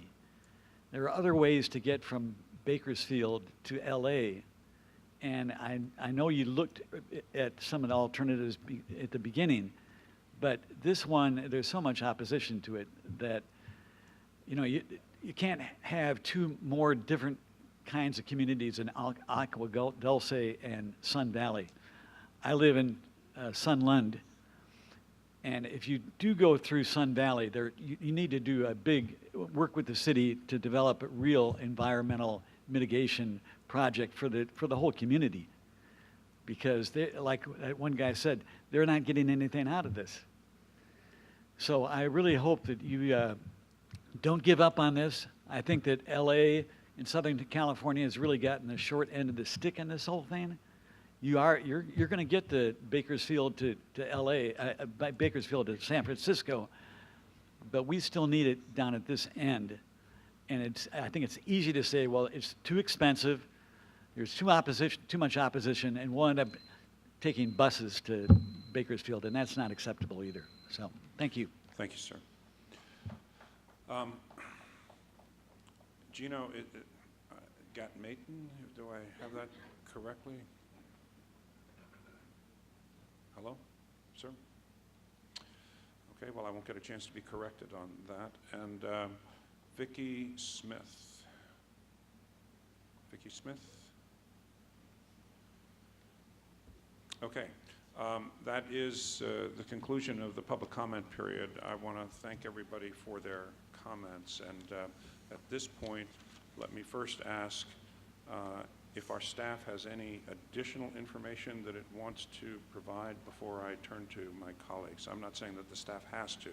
I just wondered if the staff has any additional or clarifying comments that it wishes to make. No further comments. Okay.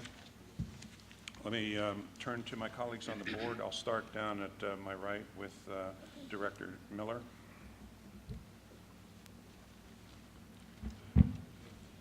I think I turned that on. First of all, I just want to thank everybody from all the communities, both the northern San Fernando Valley and those south here of Burbank, for coming today and expressing I think, you know, a lot of opposition, and it's important for us to hear this and to evaluate it. So don't think that we don't hear you and listen to you. These meetings down south are a lot different than the meetings that we have in the Central Valley and up north. I'm just going to say that. It's a lot, the project is very much supported in other areas, so obviously we have some work to do with your communities. And I just want to say to you and to the board that what we're asked here to do today is not to make a final decision, but to proceed with looking at alternatives on this particular route. So the reason why we look at alternatives, and I mean, I think you know with E2, we had a lot of opposition. Staff went back to the drawing board. It appears to me that they met with a lot of the community to talk about this new alternative, most of which is underground, obviously, not all of it. So I am, quite frankly, I want to continue that discussion.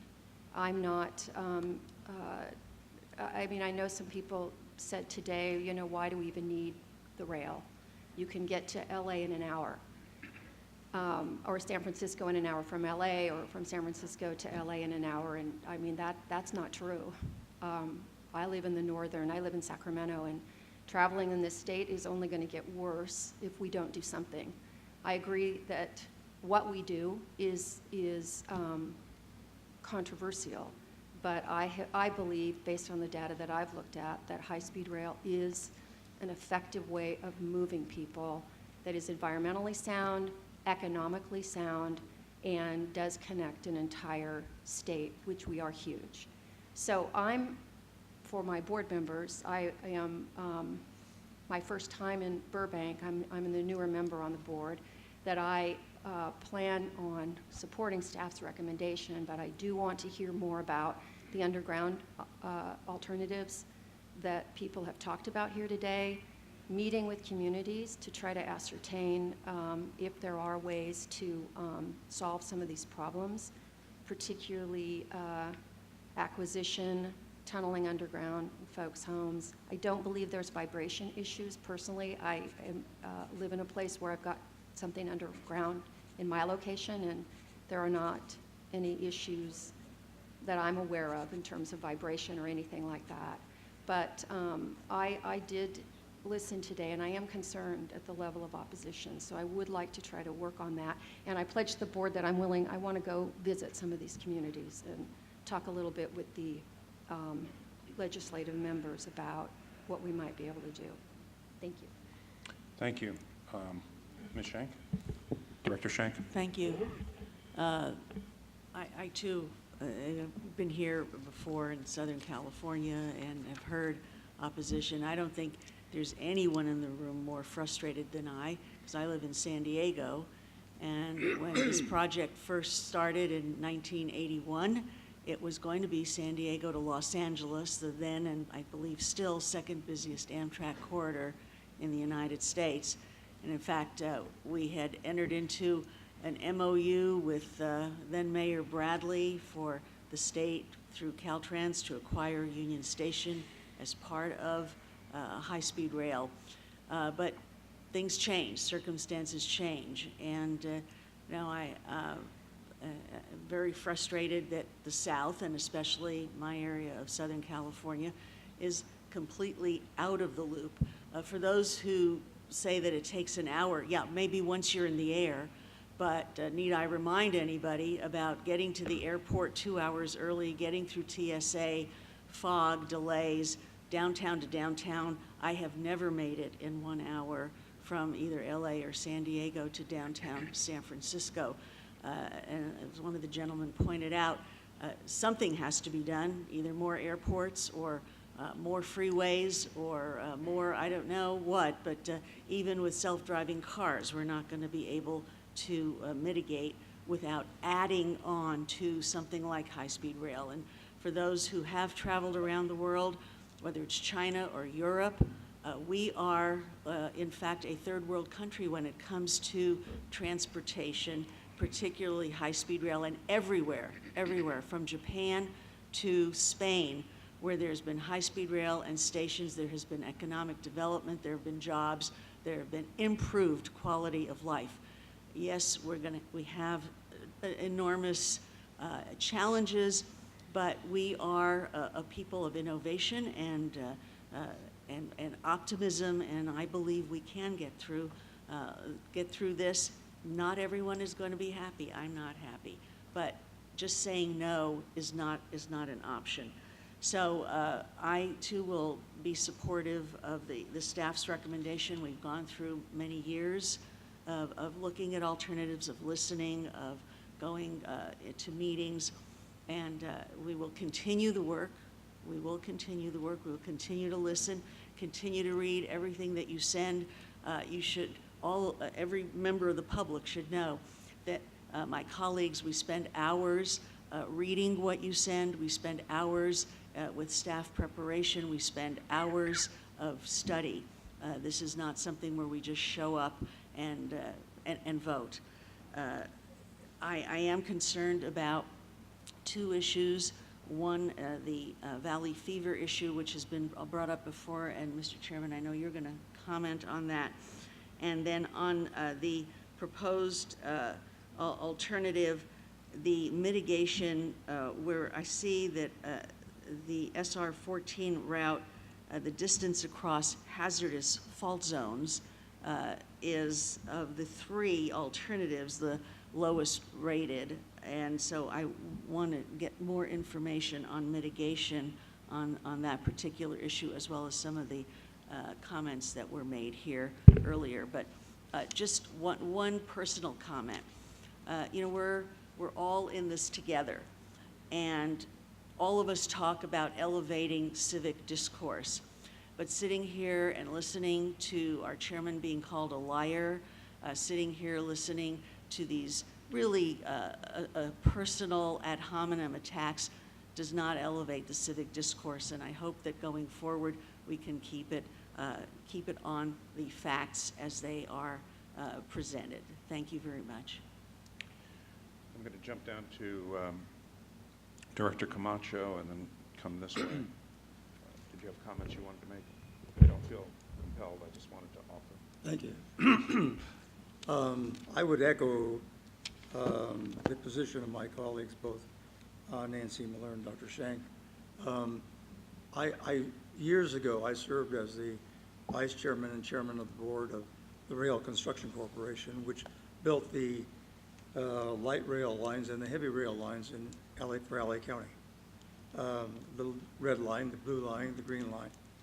And many of the complaints and many of the issues that you raised this morning are analogous to the issues that were raised then.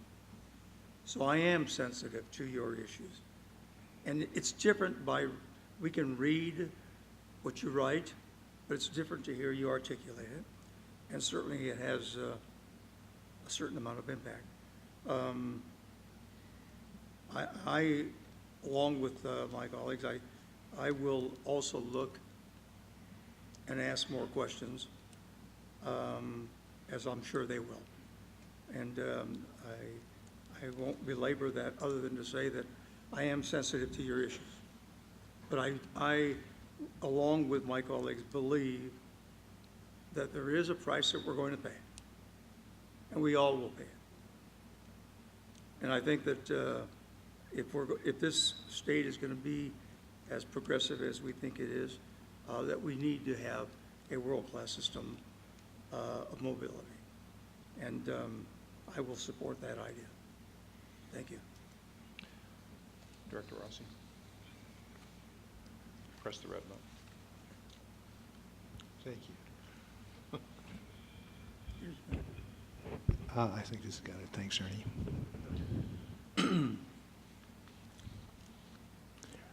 I'm not going to support the recommendation of the staff unless there is a clear analysis of the effects of sound. I haven't seen one. May be my fault, but I haven't seen it. I want to see it. I also want to see a clear analysis of what happens in these areas if we tunnel underground. And I also want to understand clearly the impacts on water. Please don't do that, because I do agree that we need to be civil here to everyone's side, as hard as it is for all of us, and how painful it is. Because I don't think in this country we are moving in the right direction about listening to each other. So I'd appreciate you just, if you agree, you agree. If you don't, you don't. Just let me finish. The fact is that I think that the work I've seen is indicative of exactly what's being requested, that more analysis be done. But I want to be clear that the analysis that I want to see falls in those areas, and I truly want to understand the mitigations and the costs of those mitigations. So, Mr. Chairman, I'm prepared to support this with those caveats. And they would need to be written into the resolution. To the resolution. Yeah. Thank you. Thank you, Mr. Rossi. Vice Chair Richards. Thank you, Mr. Chairman. I appreciate the comments of all of our colleagues here, and I would echo exactly what Mike just said with regards to the things that I'd like to see. I think that the staff has done a lot of work, and it's been good work, and it's been well presented. well prepared. The challenges are, we know that no matter where we go with this project, some people are going to be pleased and other people are not. I have I think the pleasure, frankly, and the advantage of being from Fresno, where this has all started. And so we've gone through the whole process in my own community. We have started with a room just like this. I would suspect, and I would suggest to you, probably maybe twice as many people. And we have come through the other end of it 4 or 5 years later. We have satisfied, I would say most of the people. We've certainly impacted people just as yourselves. The one thing that resonates with me that seems different to me, I think we impacted in Fresno, it seems like more businesses. And while I know that we also impacted people in their homes, it wasn't with the same degree of intensity as what we have heard today. I was going to say a number of the same things that Mike just said. I'm interested in ensuring, if I'm going to support moving this forward, and I would like that to occur because the process needs to move, but I want to see what it is that we can either do differently, how it's actually, I've got questions with regards to some of your comments that were made today that I want to pursue to make sure that I understand the other side of the comment or the answer. And I'm going to question to the level of making sure I fully understand it before I accept it. I'd like to try to find a way, and I think that all of my colleagues up here would feel the same way. We'd like to find a way to impact you less, but as Director Shank said, people are always going to be impacted. We can't avoid that. What I thought when I walked in here today is I thought, after having read through this and been through this, and I've been in each one of your communities, I thought that we really made progress here. And I suspect because of some of the people we have not seen here that we saw before, we must have eliminated or relieved to some extent the implications and impacts on them. That's my impression. But I do think that we can perhaps make this, at least from my perspective, I need to be better prepared from the perspective of what I'm understanding, both in what I've read and questions that I now have. But with those caveats, I also am prepared to move this forward. But I want you to understand, and there's not a person up here I'm sure would say any different, it's not just with a blind pass. It's with the expectation that a lot of questions are going to be answered and alternatives considered to the extent that we are able to under the constraints that we live with. And I would only suggest one other thing to you. As dark as it may seem today, I've lived through this same thing with a lot of people, both friends and new friends, colleagues, people I didn't know, in working through these things in my community in Fresno. And I would say that if you had the opportunity to talk to any numbers of people up there, you would see that some of the reaction that I've heard here today with regards to your sense of who we are and what we're doing and how we're doing it, you would come away with a different perspective from listening to people who have actually worked through this process with us for several years. And I would hope that what you'll see here as we get through this, you'll come away with the same feeling. Thank you, Mr. Thank you. I want to touch on 4 areas. Some historical context, remaining issues, a couple of specific areas that people have raised, and then also talk about path forward. Before I do that, I want to offer sincere and heartfelt thanks to members of all these communities who have come out today. I do understand that you're taking time out of your lives, in some cases time off work. Some of you have come from greater distances. Some of the communities most affected are probably farthest from where we sit today. That's certainly Acton, Agua Dulce, and Sylmar. So we understand that you have come here today to express your concerns, and I want to assure you that we have listened. Let's talk for a moment about the historical context. What we're about to do today, if my colleagues agree to move forward with the caveats and provisions that have been laid out, I think, very appropriately by Director Rossi and others, is to narrow and focus the environmental analysis. It's not to stop it, it's not to end it. In fact, it's to focus it on the remaining important environmental questions. And in so doing, what we're saying to communities that for the last several years have faced uncertainty as 4 or more different routes have been looked at, is to tell them, well, we can't say it's 100%, this is where we're focusing our attention. And now that we're focusing our attention there, we have to be very, very detailed about understanding specific environmental impacts and impacts on those communities. People often talk about what was voted on back in 2008.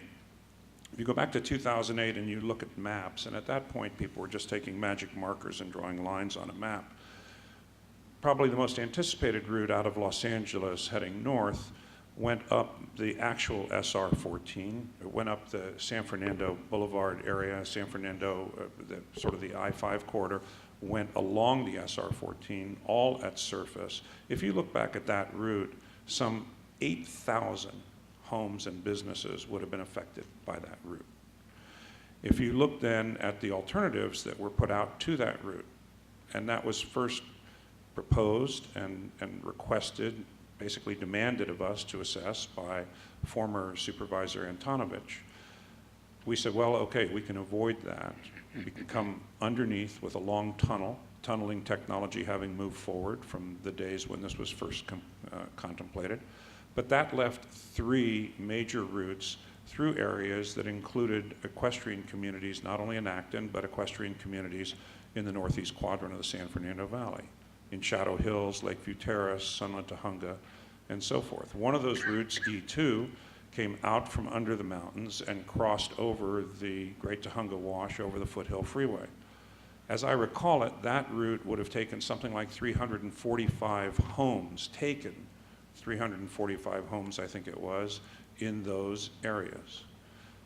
The preferred alternate that the staff is suggesting today does not take 8,000 homes, does not take 345 homes, does not transect the Great Tahunga Wash.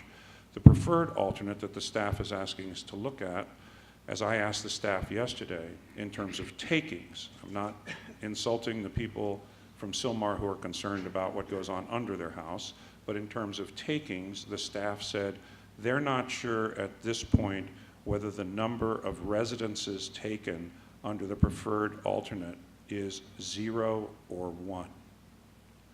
So that just says that there's been a lot of work done to try to minimize impacts. Now, obviously, it's disproportionate. If you live in Acton, that isn't really of great comfort to you, and I get that. But it is to say that it's been a serious effort on the part of the High-Speed Rail Authority staff to look at all these and to try to minimize impacts. What are the remaining issues? One of my responsibilities as board chair, and of course all of the board members engage in this, but I have spent many days in many parts of this alignment area. As Ms. Walter pointed out, I've spent a day in Acton. I'm very familiar with that community. I've spent a day in the Shadow Hills, Cagle Canyon area. I've spent a day in San Fernando. I've not been in Sylmar, but I've spent many days on many parts of this route to try to understand what this means to people on the ground. We are human beings sitting up here. We're not bureaucrats. We care very much about human impacts of this, and we all feel that. We know, as my colleague Ms. Shank said, that we can't avoid all impacts, but it's certainly in our hearts and minds to do everything that we can. I am very concerned about the remaining impacts on Acton from this alignment. So my commitment to you is we're not done yet. I'm not going to overly promise. I want to be very clear about that. That would be irresponsible of me. But I will give you this commitment. We've got more work to do in your community, and we will do it. And so the analysis, as my colleague called for, of looking at things like underground vibration and other effects in Sylmar, and looking at noise and related issues in Acton, I believe that that would have in any case been required to be part of the further environmental analysis, but this board will make sure that that analysis is there, and it will be science-based. I want to talk about two specific issues that are very important to us: health issues and environmental justice issues. Mr. Lundy asked the question about valley fever. I would ask our staff to reach out to him to provide information to him and the others in his community about how we have addressed this issue in the Central Valley. This is a major issue in the Central Valley. The board adopted a program to limit the exposure to valley fever with the Central Valley construction. We not only did that, but at one point the board directed our internal auditor to audit the effectiveness with which the contractors were adhering to that procedure.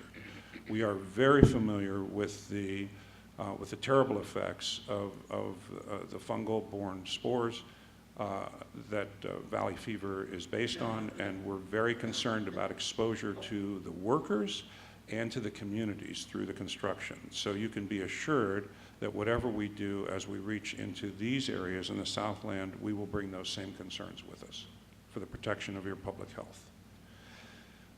Environmental justice is something that is not only important to us, but I will say as a person of my demographic, I'm quite proud of the record that we have had so far.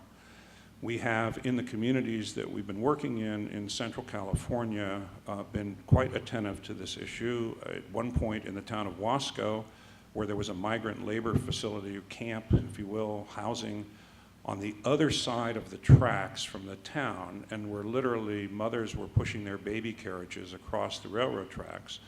With the cooperation of state housing authorities, we literally have lifted that community up, moved it over, and built new housing for them in the town of Wasco to put them on the right side of the tracks. Similarly, in very wealthy communities in Northern California, Atherton, Palo Alto, where they have stood up and insisted that they didn't want the train, we've said, we're sorry, but this is the best alignment. This is where the train needs to go. So there are two sides to the environmental justice coin, and I think we have had a good record. I am very familiar with the history of people who live in Pacoima. Many of them were displaced from East LA when Interstate 10 was extended eastward, and that's why they live in this community. And so if I were a resident of Pacoima, or I were a resident of Sun Valley, I would be suspicious that once again somebody's coming into my community and making it a dumping ground. That is not going to happen. If you look at how we've dealt with Fresno, which has a 25.1% poverty rate, it's one of the poorest communities in this state, we were able to keep 95% of the businesses that were relocated there in the city of Fresno with relocation assistance. My friend Tom Richards was right in the heart of this with the economic development community in Fresno, and many of those businesses found that they were able to expand, modernize, and hire more people. That is the way we would look at something like Sun Valley or Pacoima, where we come up and we do understand the nature of the businesses that are there. About 175 of them could be affected. We will be making sure that we do everything to protect the economic vitality of those communities as we go forward. So those two issues I wanted to talk about. Now finally, path forward. As we said since the beginning, our vote to narrow the analysis and focus it is not a final determination. It doesn't mean that we have not heard or ignored the issues that have been raised today. Far from it. I think now those are things that we know we have to focus on. Your elected officials, whether it's Mayor Garcetti, with whom I've met, Supervisor Barger, with whom we've met, Councilmember Martinez, Councilmember Rodriguez, Senator Hertzberg, they are very engaged in this. They certainly are focused on it. We will continue to work with them to address these issues as we go forward. So I apologize for a lengthy statement, but this is a very important issue. You took time out of your days to come here to talk to us. I'm hoping that I'm reflecting back to you the seriousness with which we take your issues, and we will continue to do that. So unless there are other comments, I'm hoping that you brought some additional language, Council.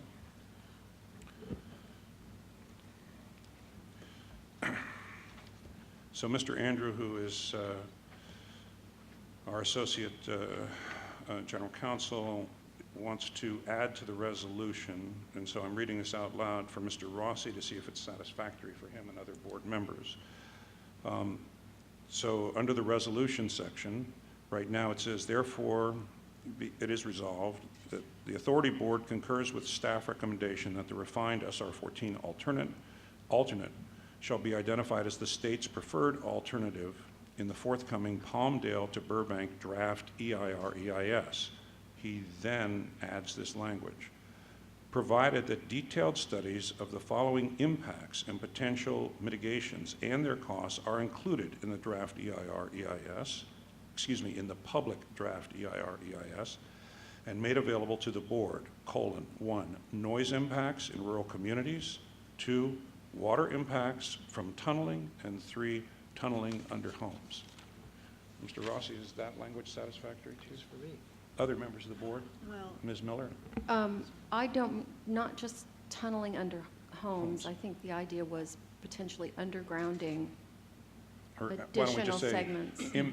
Why don't we just say, well, impacts? Just put tunneling. Just put tunneling. Yeah. Just put that would be tunneling. fine. Okay. Ms. Shank? well, does that include my concern about the fault zones? I think if we say tunneling, that would include the fault okay. zones. Okay. Other members? All right. If that's satisfactory, then I'm going to ask for a motion. So moved. Second. Moved by Director Rossi, seconded by Vice Chair Richards. So this is on Resolution 18-19. We're going to take separate votes on each of the segments. So will the Secretary please call the roll? Director Schenk? Yes. Vice Chair Richards? Yes. Director Rossi? Yes. Director Camacho? Yes. Director Miller? Yes. Chair Richard? Yes. Okay, the next resolution relates to the staff preferred alternative for the Burbank to Los Angeles section. So moved. Second. Moved by Director Rossi, seconded by Directors Richards and Schenk. Will the Secretary please call the roll? Director Schenk? Yes. Vice Chair Richards? Yes. Director Rossi? Yes. Director Camacho? Yes. Director Miller? Yes. Chair Richard? Yes. And finally, the staff proposed preferred alternative for the route from Los Angeles to Anaheim. Since it's the closest to San Diego, I'll move it. Second. I got left out. A walk from Anaheim. Right. Well, there is a good Amtrak service from Anaheim. Thank you. Okay, so it has been moved by Director Schenk, seconded, I believe, by Director Rossi. Will the Secretary please call the roll? Director Schenk? Yes. Vice Chair Richards? Yes. Director Rossi? Yes. Director Camacho? Yes. Director Miller? Yes. Chair Richard? Yes. With that, we conclude those issues. We just have one other issue. I need a motion by the board to adopt the minutes from the last board meeting. So moved. Moved by Director Miller, seconded by Vice Chair Richards. Secretary, please call the, Director Camacho was seconded. Secretary, please call the roll. Director Schenk? Yes. Vice Chair Richards? Yes. Director Rossi? Yes. Director Camacho? Yes. Director Miller? Yes. Chair Richard? Yes. With that, the public portion of the meeting has concluded. The board will enter into a closed, I think a brief closed session Mr. Secretary, where is that? Same room as the finance audit. Okay, in one of the ante rooms here, we'll report back after that. Once again, thank you to all members of the public. Appreciate it. Speed Rail Authority Board has completed. There are no items to report. With that, this meeting is adjourned. Thank you.